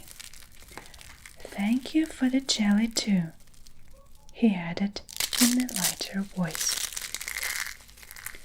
"Did you like it?" asked Pollyanna with interest. "Very much, I suppose. There isn't any more today that the Aunt Polly didn't send, is there?" he asked with an odd smile. His visitors looked distressed. "No, sir." She hesitated, then went on with heightened color. "Please, Dr. Pendleton, I didn't mean to be rude. The other day when I said Aunt Polly did not send the jelly, There was no answer. John Pendleton was not smiling now. He was looking straight ahead of him with eyes seemed to be gazing through the beyond the object before them. After a time he drew alongside and turned to Pollyanna. Then he spoke. His voice carried the old nervous fretfulness. Well, this will never do at all. I didn't send for you to see me moping this time. Listen. Out in the library, the big room where the telephone is, you will find a carved box on the lower shelf on the big case with glass doors in the corner, not far from the fireplace. That is, it will be there, if that confounded woman hasn't regulated into somewhere else. You may bring it to me. It is a heavy, but not too heavy for you to carry, I think. "We're awfully strong," declared Pollyanna cheerfully as she sprang to her feet. In a minute she had returned with the box. It was wonderful half-hour that Pollyanna spent then. The box was full of treasures, curious that John Pendleton had picked up in years of travel. And concerning each there was some entertaining story, whether it were a set of exquisitely carved jasmine from China or a little jade idol from India. It was after she had heard the story about the idol that Pollyanna murmured wistfully,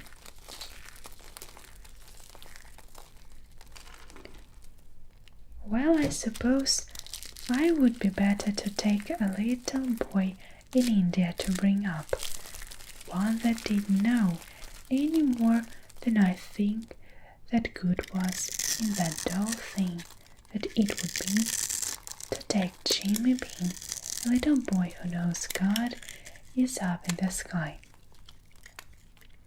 Still, I can't help wishing they wanted Jimmy Bean too besides the India boys." John Pendleton did not seem to hear. Against this, his eyes were staring straight before him, looking at nothing. But soon he had roused himself and had picked up another curio to talk about.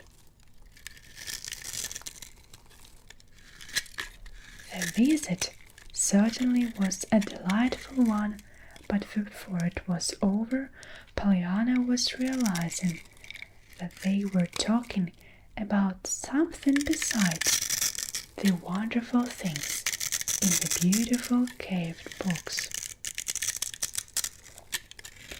They were talking of herself, of Nancy, of Aunt Polly, and of her daily life.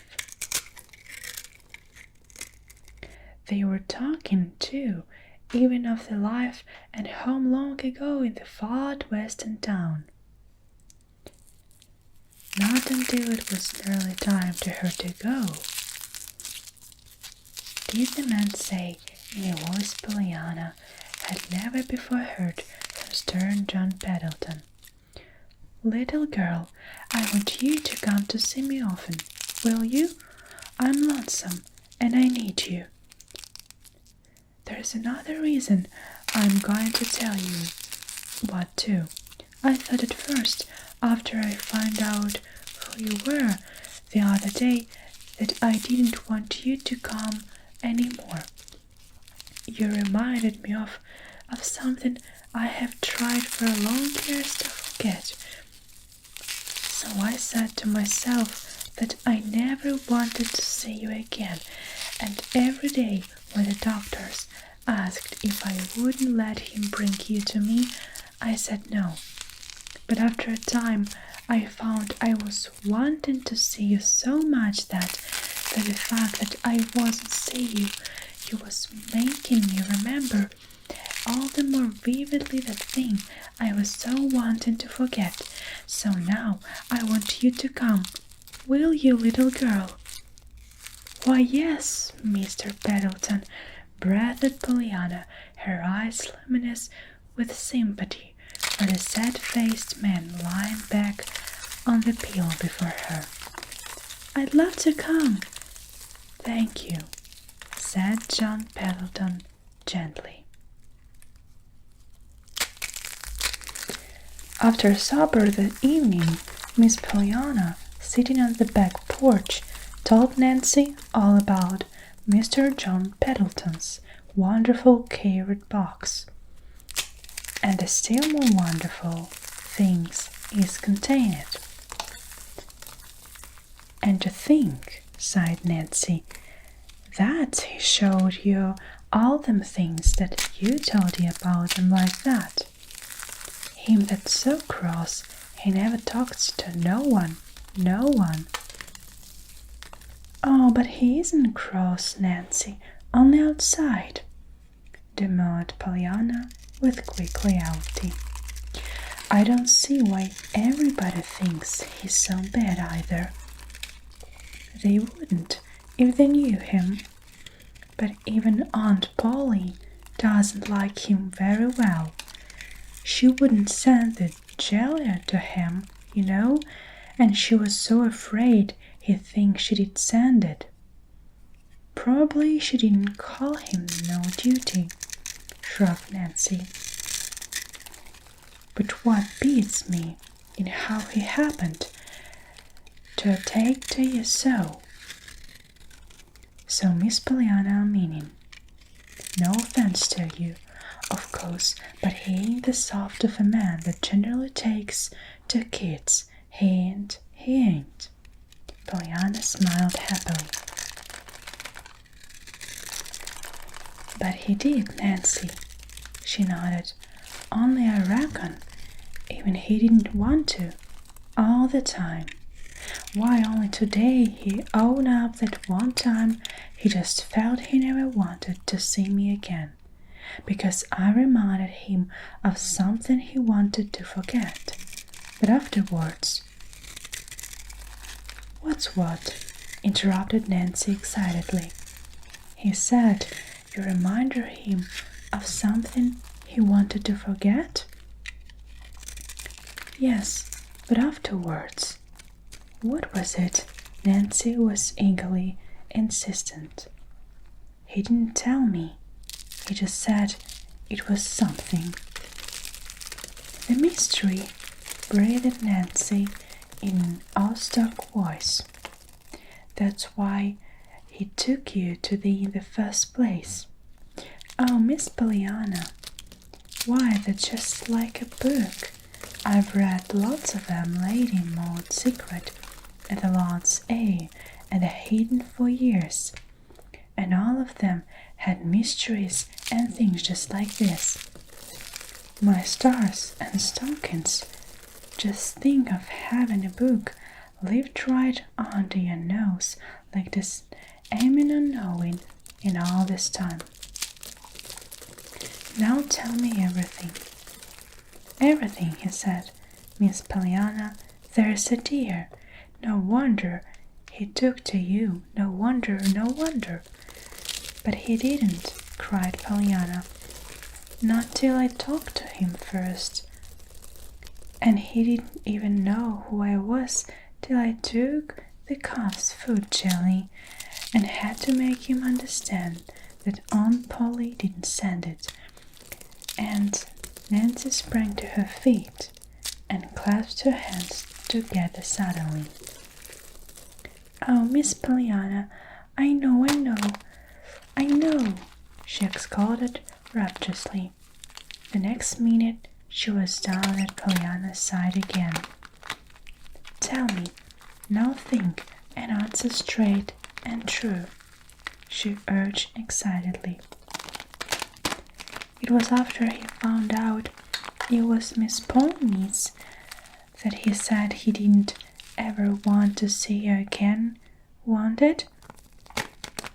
Oh yes, I told him that the last time I saw him, and he told me this today. I thought as much, triumphed Nancy. And Miss Polly wouldn't send the jelly herself, wouldn't she? No. And you told him she didn't send it? Why, yes, and he began to act queer and cry out sudden after he found out it was her niece. He didn't that, didn't he? Why, yes, he did act a little queer over that jelly, admitted Pollyanna with a thoughtful frown. Nancy drew a long sigh. Then I've got it, sure. Now listen. Mr. John Pendleton was Miss Polly Hartingson's lover, she announced impressively, with a furtive glance over her shoulder. Why, Nancy, he couldn't be. She doesn't like him, objected Pollyanna. Nancy gave her a scornful glance. Of course she don't. That's the cure-all.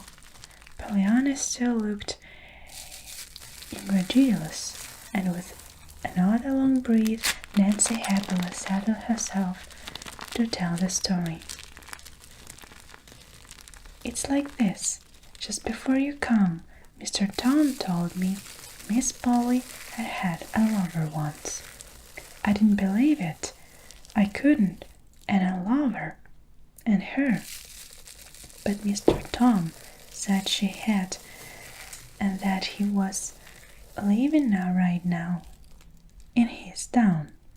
And now I know, of course, it's John Pendleton. Ain't he got a mystery in his life? Don't be shut himself up, the grand house alone, and never speak to tell no one. Didn't they act here when he found out you was Miss Polly's niece, and now ain't he own up that you remind him of something he wants to forget? Just as anybody couldn't see to Miss Polly, and her saying she wouldn't send him to jelly too. Why, Miss Pollyanna, it is as plain as the nose of your face. It is. Oh, breathed Pollyanna in wide-eyed amazement. But Nancy, I shouldn't think if they loved each other they'd make up some time, both of them, all alone, so all these years. I should think they'd be glad to make up.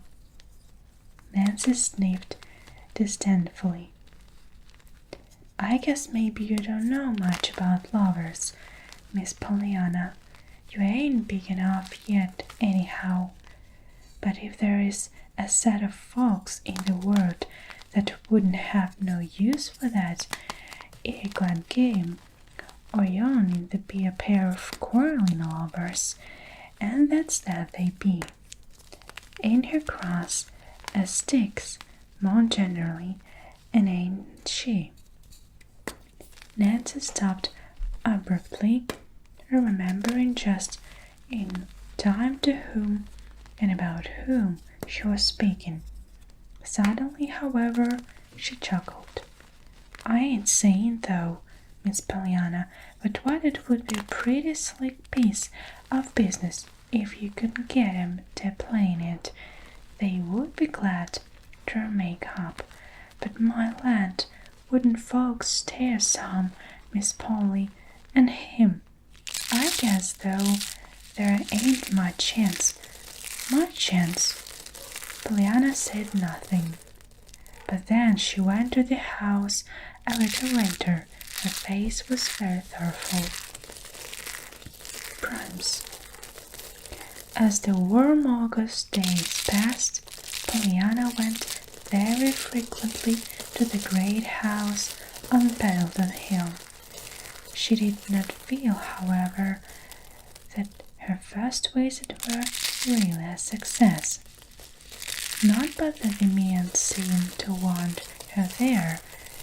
He sent for her indeed frequently, but that when she was there it seemed scarcely any the happier for her presence. At least so Pollyanna thought.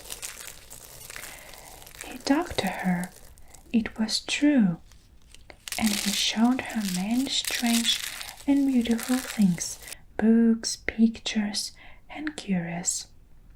But he still fretted audibly over his own helplessness, and he chafed visibly under the rules and regulations of the overcome members of this household.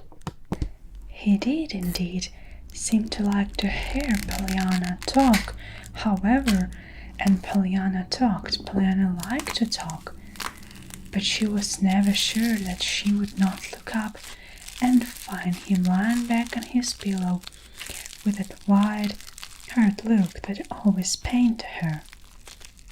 And she was never sure which, if any of her words, had brought him there.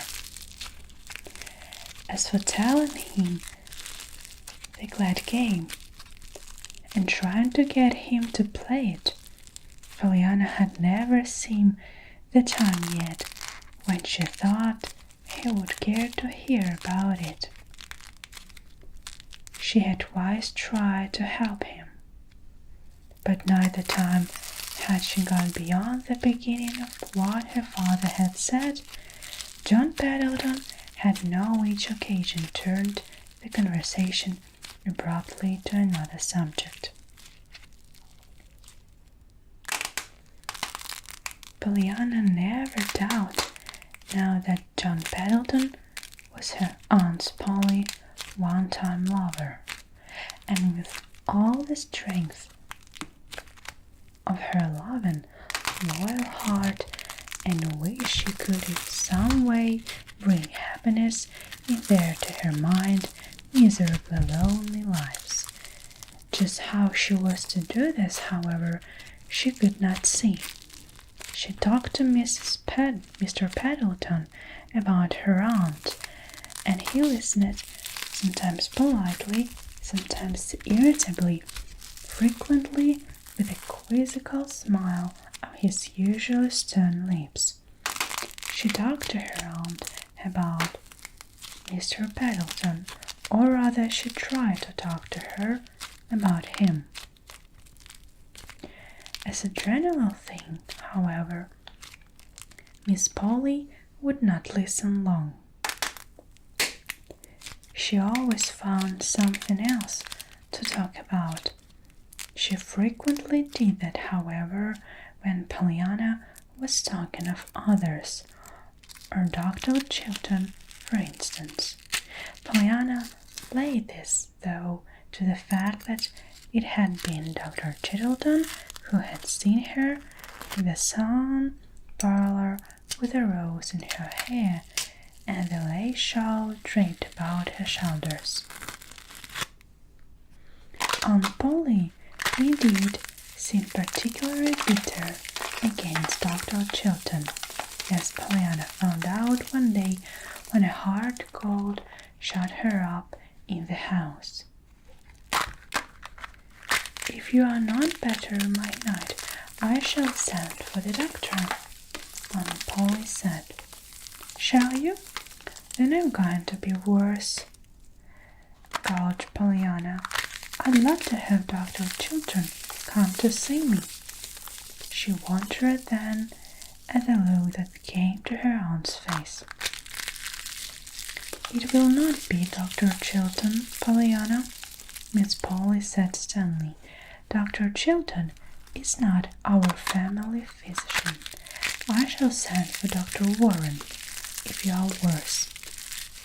Pollyanna did not grow worse, however, and Pollyanna and Dr. Warren was not so moved.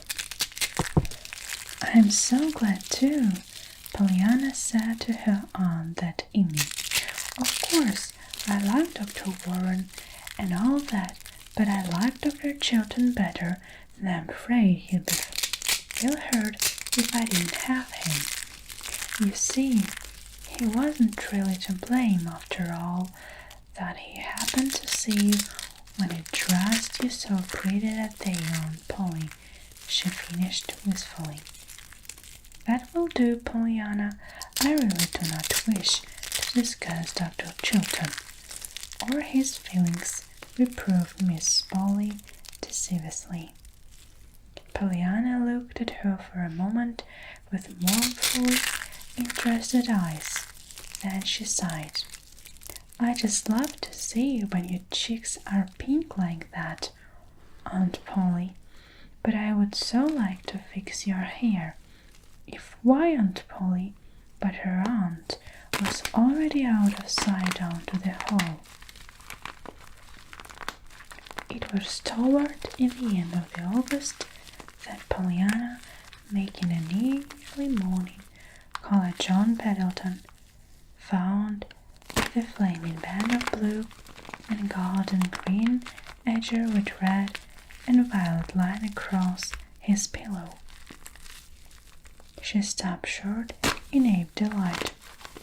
Why, Mr. Pendleton, it's a baby rainbow, a real rainbow coming to pay you a visit, she exclaimed, clapping her hands together softly.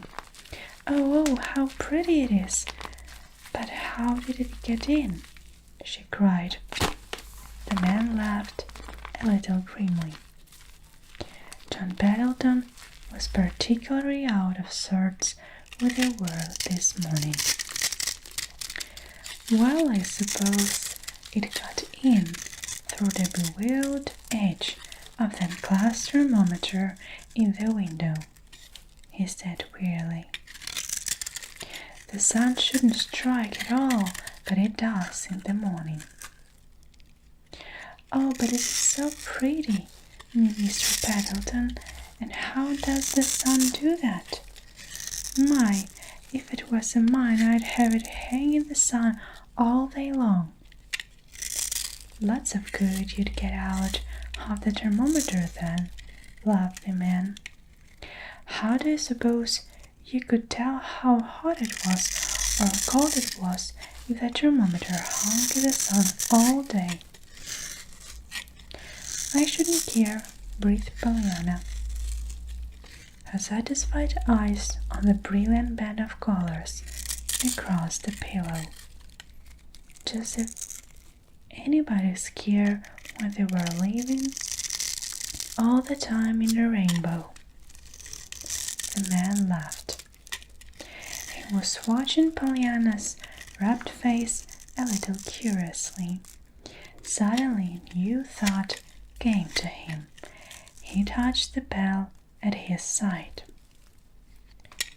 Nora, he said when the elderly maid appeared at the door, bring me one of the big brass candlesticks from the mantel in front drawing room.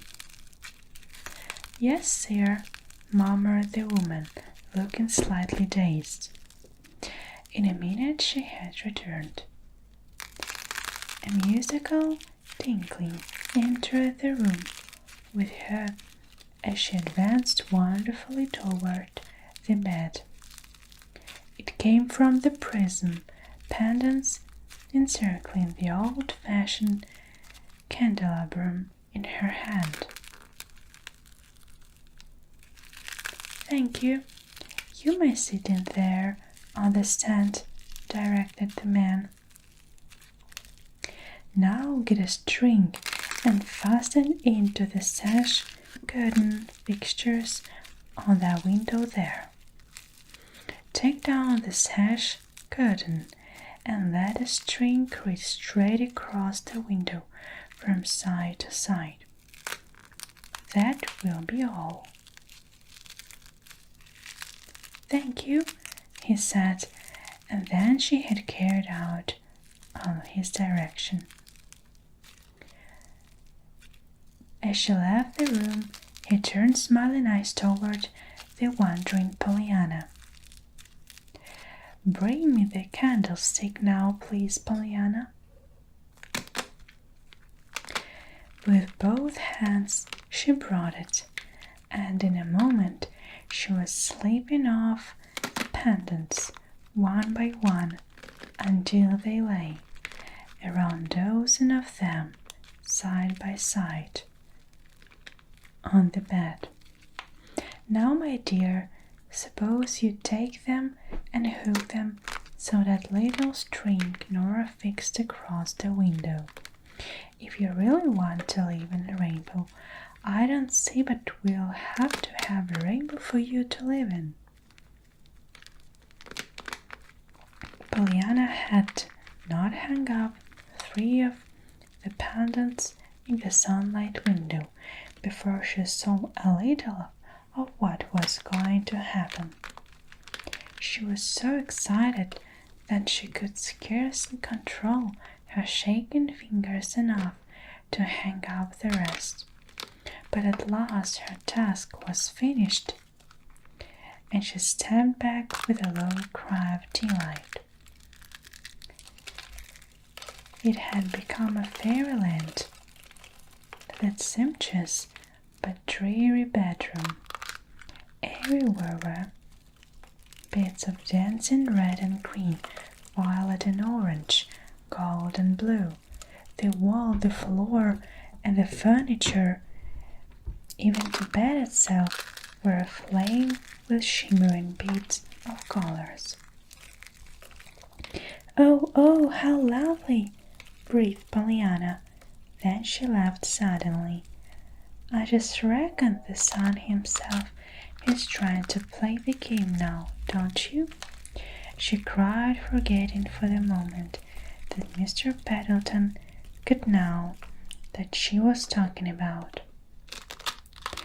"Oh, how I wish I had a lot of those things. How I would like to give them to Aunt Polly and Mrs. Snow and lots of folks. I reckon they'd be glad, all right. Why, I think even Aunt Polly'd get so glad she couldn't help begging doors if she lived in a rainbow like that, don't you?" Mr. Pendleton laughed.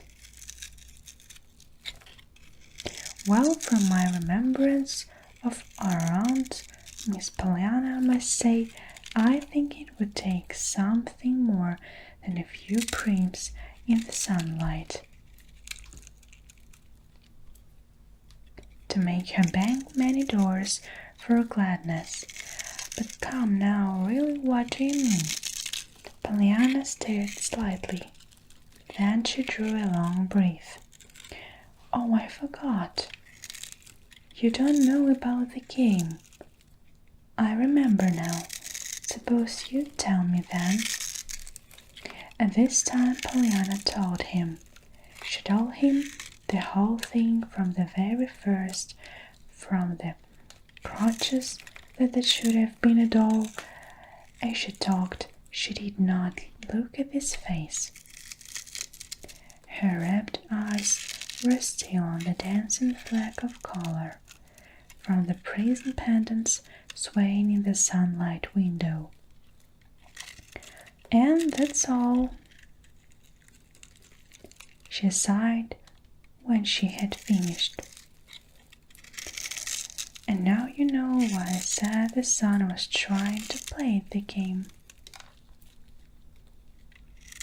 For a moment there was a silence.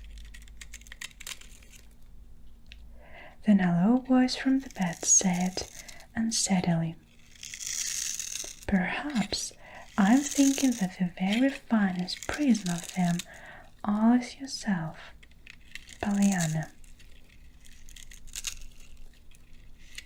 "Oh, but I don't show beautiful red and green and purple when the sun shines through me, Mr. Pendleton."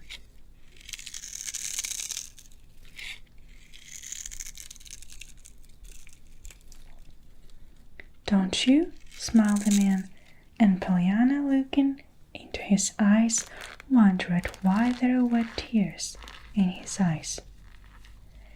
"No," she said.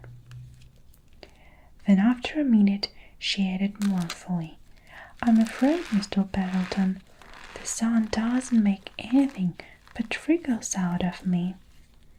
Aunt Polly says it does make them."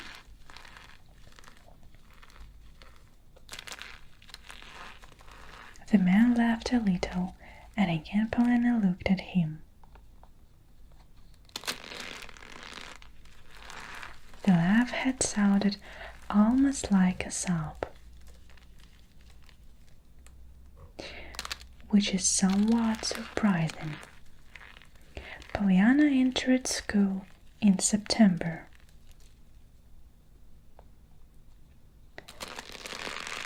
Preliminary examination showed that she was well advanced for a girl of her years, and she was soon a happy member of a class of girls and boys her own age. School in some ways was a surprise to Pollyanna, and Pollyanna certainly in many ways was very much of a surprise to school. They were soon on the best of terms, however, and to her Aunt Pollyanna confessed that going to school was living after all.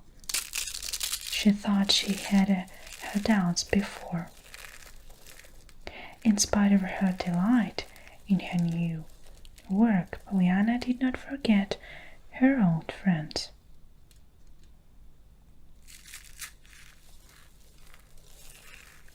True, she could not give them quite so much time now, of course, but she gave them what time she could. Perhaps John Pendleton, of them all, however, was the most dissatisfied. On the Saturday afternoon, he spoke to her about it. "See, Pollyanna, how would you like to come and live with me?" he asked a little impatiently. "I don't see anything of you nowadays." Pollyanna laughed. Mr. Pendleton was such a funny man. "I thought you didn't like to have folks around," she said. He made a white face. "Oh, but that was before you taught me to play that wonderful game of yours. Now I'm glad to be waited on. Hand and foot. Never mind, I'll be on my own 2 feet yet. One of these days, then I'll see who steps around." He finished picking up of the crutches at his side and shaking playfully at the little girl. They were sitting in the great library today. "Oh, but you aren't really glad of all these things. You just say you are," pouted Pollyanna, her eyes on the dog dozing before the fire. "You know you don't play the game right ever, Mr. Pendleton. You know you don't." The man's face grew suddenly very grave. "That's why I want you, little girl, to help me playing. Will you come?" Pollyanna turned in surprise. "Mr. Pendleton, you don't really mean that?"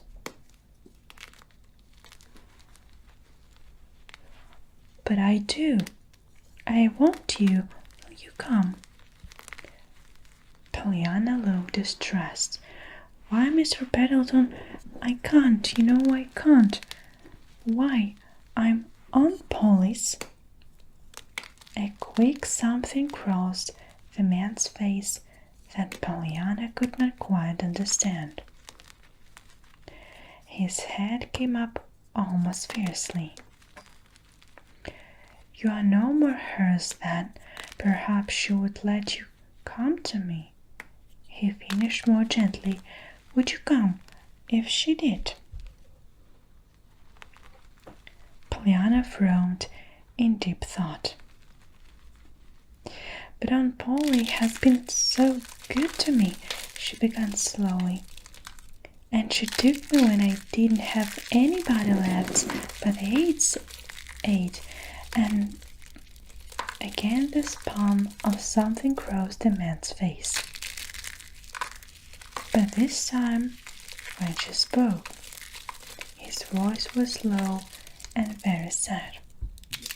"Pollyanna, long years ago, I loved somebody very much. I hope to bring her someday to this house.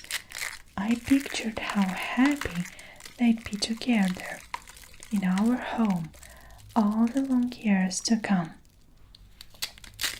"Yes," pitied Pollyanna, her eyes shining with sympathy. "But well, he didn't bring her here. Never mind why. I just didn't that's all. And ever since then the great grey pile of stone has been a house, never a home. It takes a woman's hand and heart or child presence to make a home, Pollyanna, and I have not had either. Now will you come, my dear?" Pollyanna sprang to her feet. Her face was fairly illuminated. "Mr. Pendleton, you mean that you wish you hadn't had a woman's hand and no heart all this time?" "Why, yes, Pollyanna. Oh, I'm so glad that it's all right," sighed the little girl. "Now you can take us both, and everything will be lovely."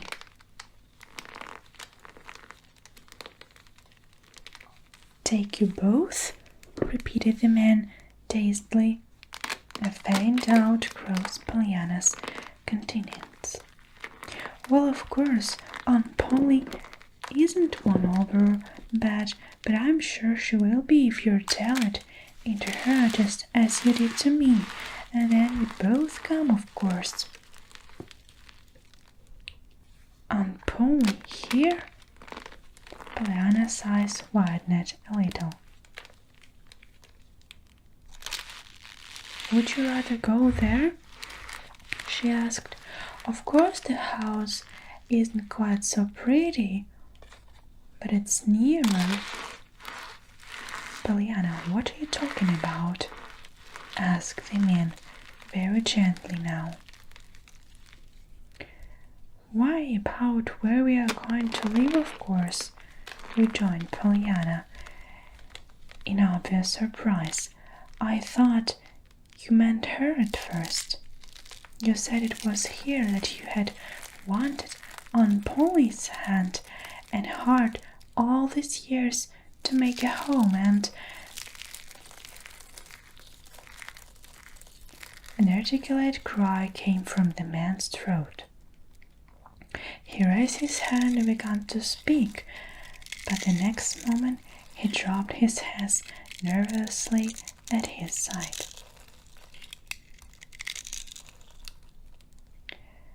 "The doctor's here," said the maid in the doorway. Pollyanna rose at once. John Pendleton turned to her feverishly.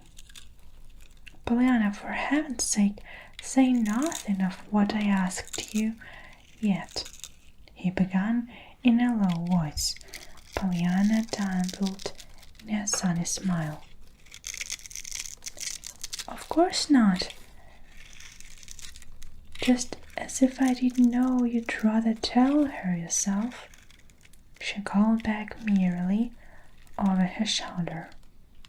John Pendleton fell limply back in his chair. "Why, what's up?" demanded the doctor. A minute later, his fingers on his patient's galloping pulse. A whimsical smile trembled on John Pendleton's lips.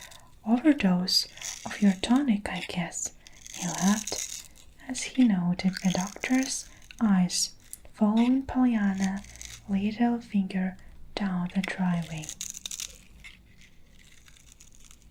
Which is more surprising? Sunday mornings, Pollyanna usually attended church and Sunday school. Sunday afternoons, she frequently went for a walk with Nancy. She had planned one for the day after the Saturday afternoon visit to Mr. John Pendleton. But on the way home from Sunday school, Dr. Chilton overtook her in his gig and brought his host to a stop. "Suppose you let me drive you home, Pollyanna," he suggested. "I want to speak to you a minute. I was just driving out to a place to tell you," he went on as Pollyanna settled herself at his side. "Mr. Pendleton sent a special request for you to go to see him this afternoon, sure. He says it's very important."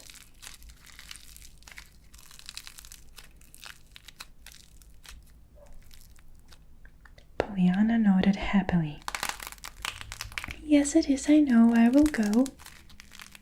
The doctor eyed with some surprise. "I'm not sure I shall tell you after all," he declared, his eyes twinkling. "You seemed more upsetting than soothing yesterday, young lady." Pollyanna laughed. "Oh, it wasn't me, truly. Not really, you know. Not much, as it was Aunt Polly." The doctor turned with a quick start. "Your aunt," he ejaculated. Pollyanna gave a happy little bounce in her seat. "Yes, and it's so exciting and lovely, just like a story, you know. I'm going to tell you," she burst out with sudden decision. "He said not to mention it, but he wouldn't mind your knowing, of course. He meant not to mention it to her." "Her?" "Yes, Aunt Polly, and of course he would want to tell her himself instead of having me do it. Lovers, so." "Lovers?" As the doctor said the word, the horse started violently, as if the hand that held the reins had given them a sharp jerk. "Yes," nodded Pollyanna happily. "That's the story part, you see. You didn't know until Nancy told me. She said Aunt Polly had a lover years ago, and they quarreled. She didn't know who it was at first, but we found out now. It's Mr. Pendleton, you know." The doctor relaxed suddenly. The hand holding the reins fell lumpily to his lap. "Oh no, I didn't know," he said quietly. Pollyanna hurried on. They were nearing the Harrington homestead. "Yes, and I'm so glad now. It's come out lovely. Mr. Pendleton asked me to come and live with him, but of course I wouldn't leave Aunt Polly like that after she'd been so good to me." Then she had told me about the woman's head and how that he used to want and I found out that he wanted it now, and I was so glad.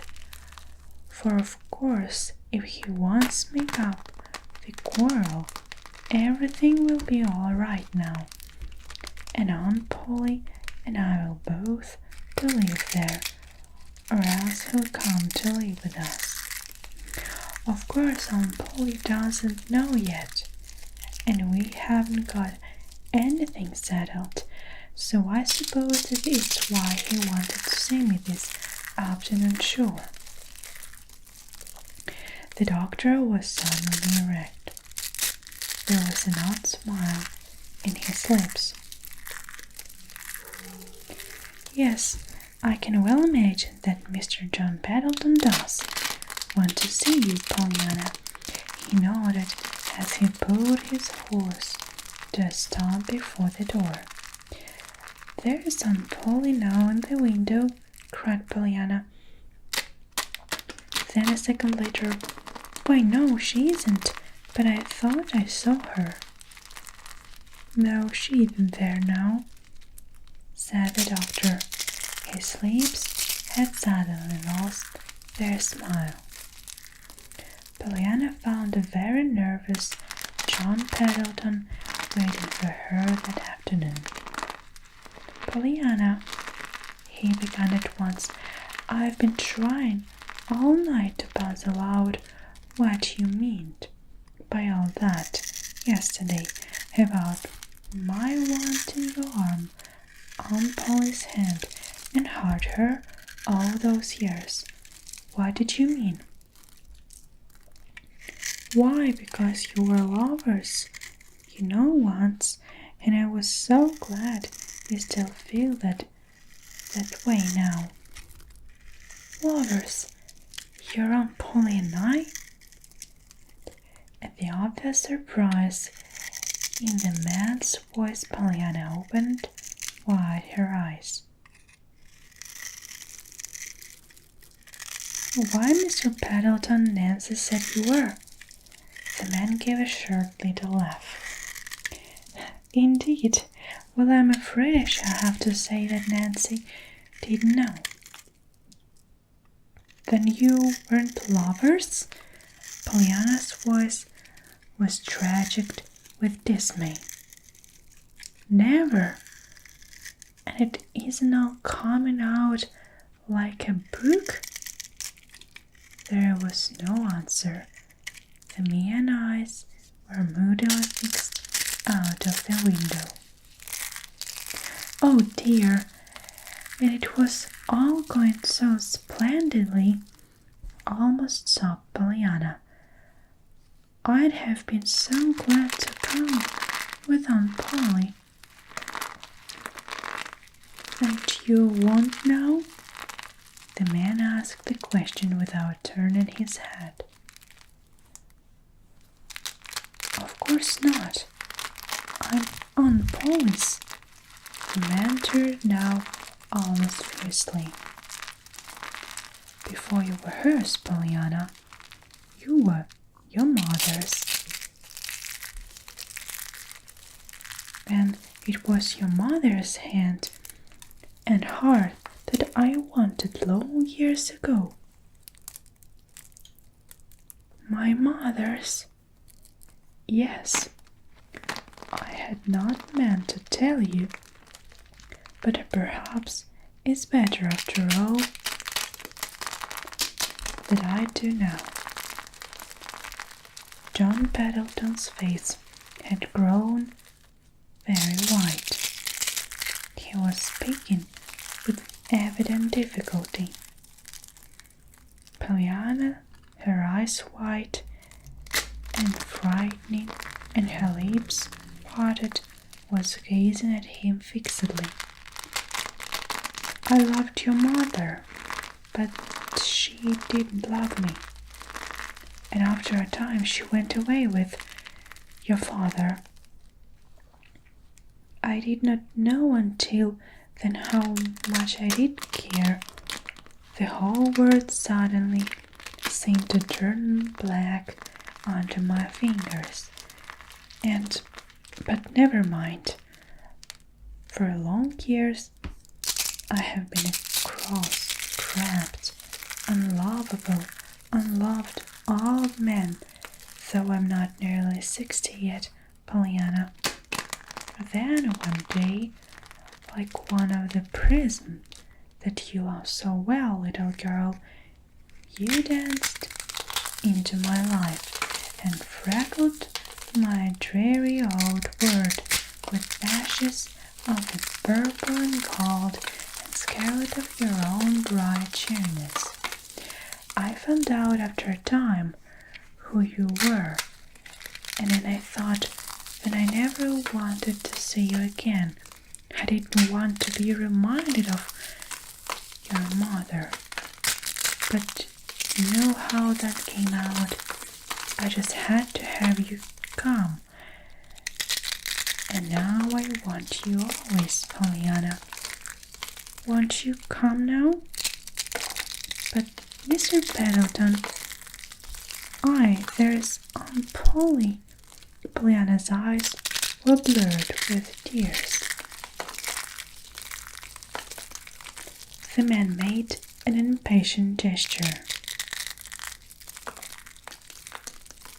What about me? How do you suppose I'm going to be glad about anything without you? Why, Pollyanna, it's only since you came that I've been even half glad to life.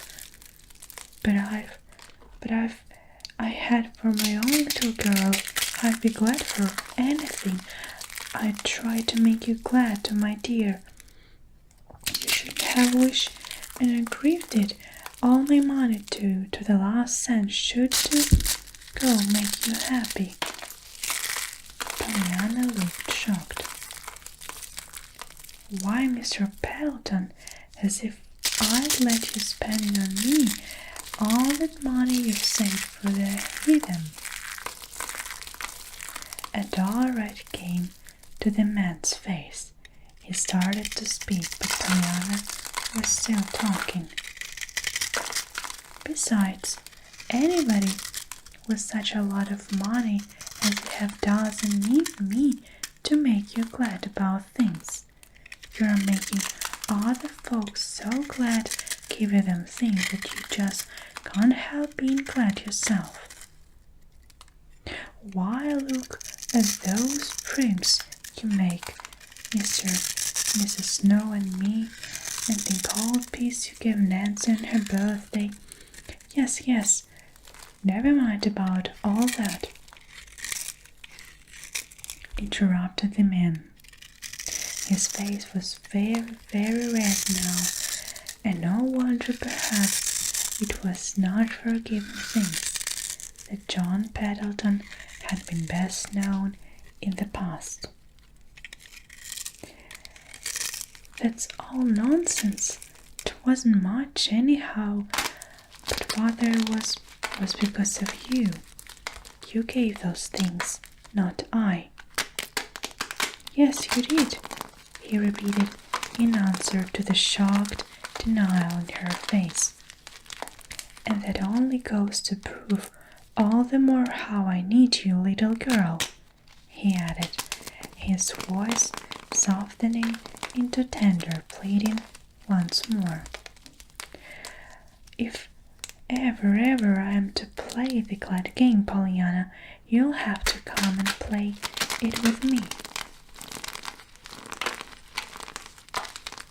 The little girl's forehead puckered into a wistful frown.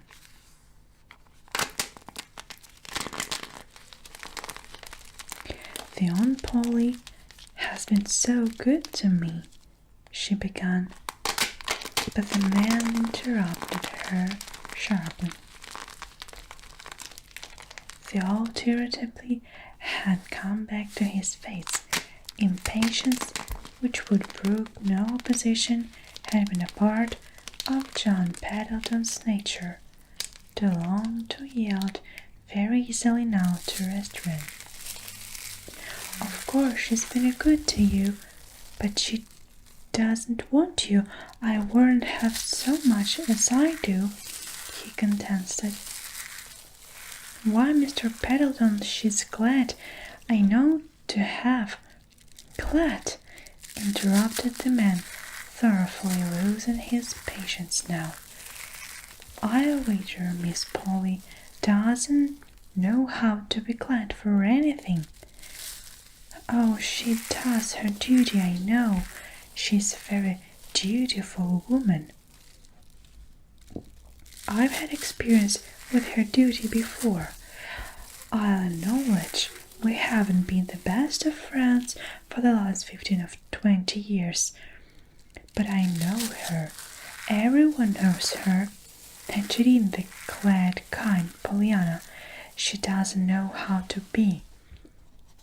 As for your comment to me, you just ask her and see if she won't let you come. And oh, little girl, I want you so, he finished brokenly. Pollyanna rose to her feet with a long sigh. All right, I asked her, she said wistfully.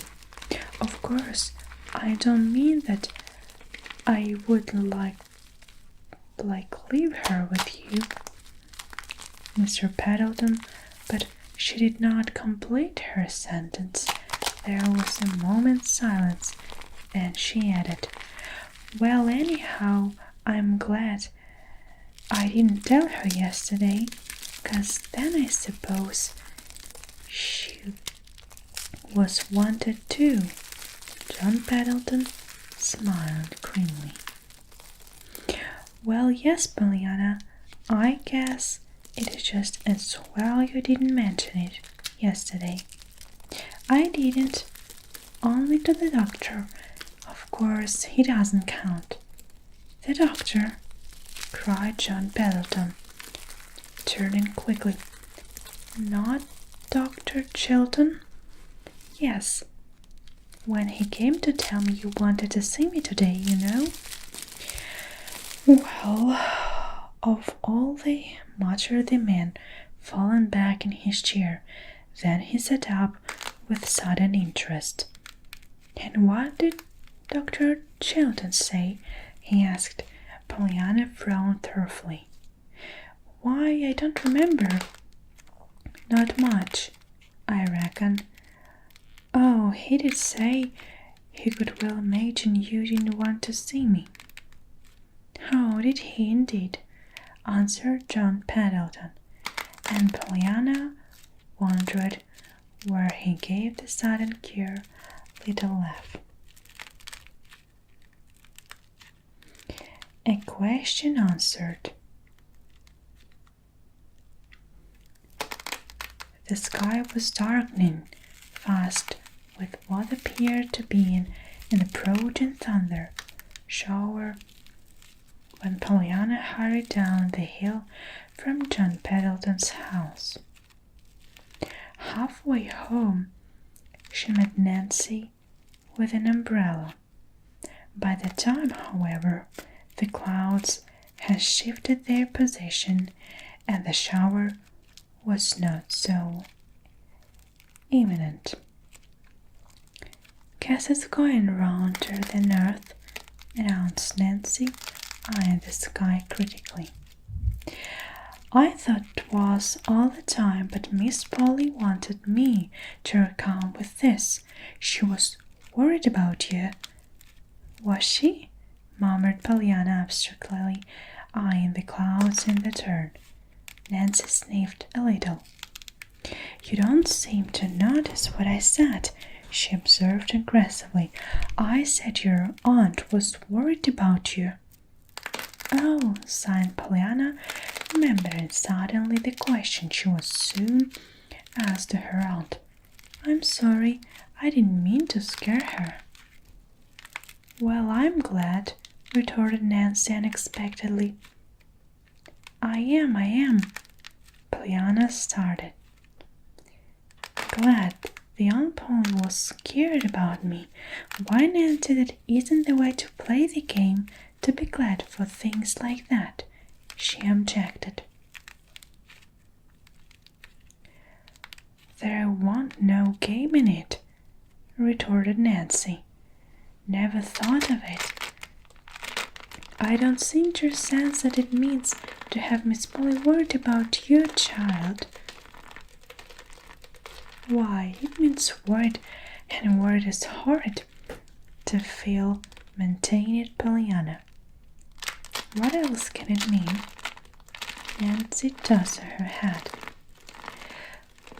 Well, I tell what it means. It means that she lost getting down somewheres near human-like folks, and that she ain't just doing her duty by you all the time. Why, Nancy, demurred the scandalized Pollyanna. Aunt Polly, was that her duty? She is a very dutiful woman. Unconsciously, Pollyanna repeated John's Pendleton words of a half an hour before. Nancy chuckled. You are right, she is, and she always was, I guess. But she's something more now since you came. Pollyanna's face changed. Her brows drew into a troubled frown. That's what I was going to ask you, Nancy. She sighed. Do you think Aunt Polly likes to have me here? Would she mind if I wasn't here anymore?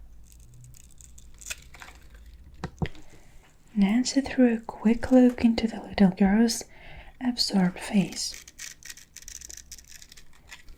She had expected to be asked this question long before, and she had dreaded it. She had wondered how she should answer it, how she could answer it honestly without cruelly hurting the questioner. But now, in the face of the new suspicions that had become convictions by the afternoon's umbrella sending, Nancy only welcomed the question with open arms. She was sure that, with a clean consciousness today, she could see the love 100 little girls had at rest. Likes to have you here? Would she miss you if you weren't here? Cried Nancy indignantly. As if that what just I was telling for you. Didn't she send me postage with an umbrella 'cause she see a little cloud in the sky? Didn't she make me tote your things all downstairs so you could have the pretty room you wanted?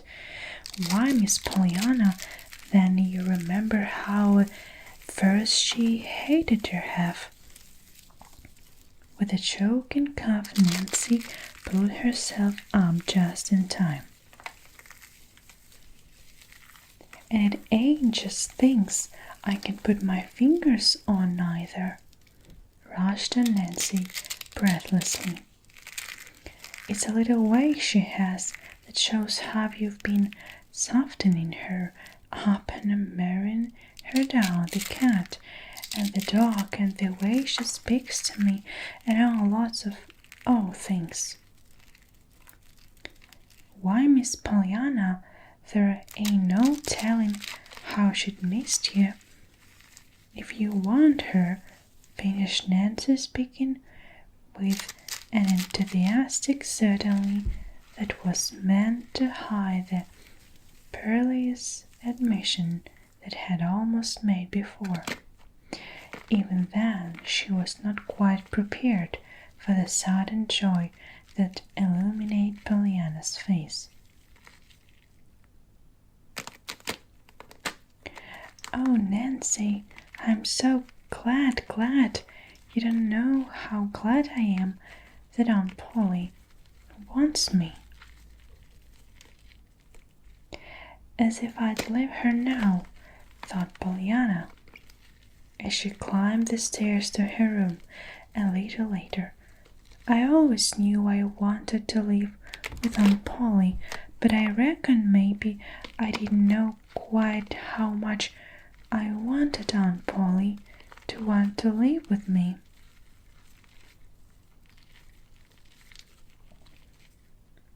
The task of telling John Pendleton and her decision would not be easy one. Pollyanna knew, and she dreaded it.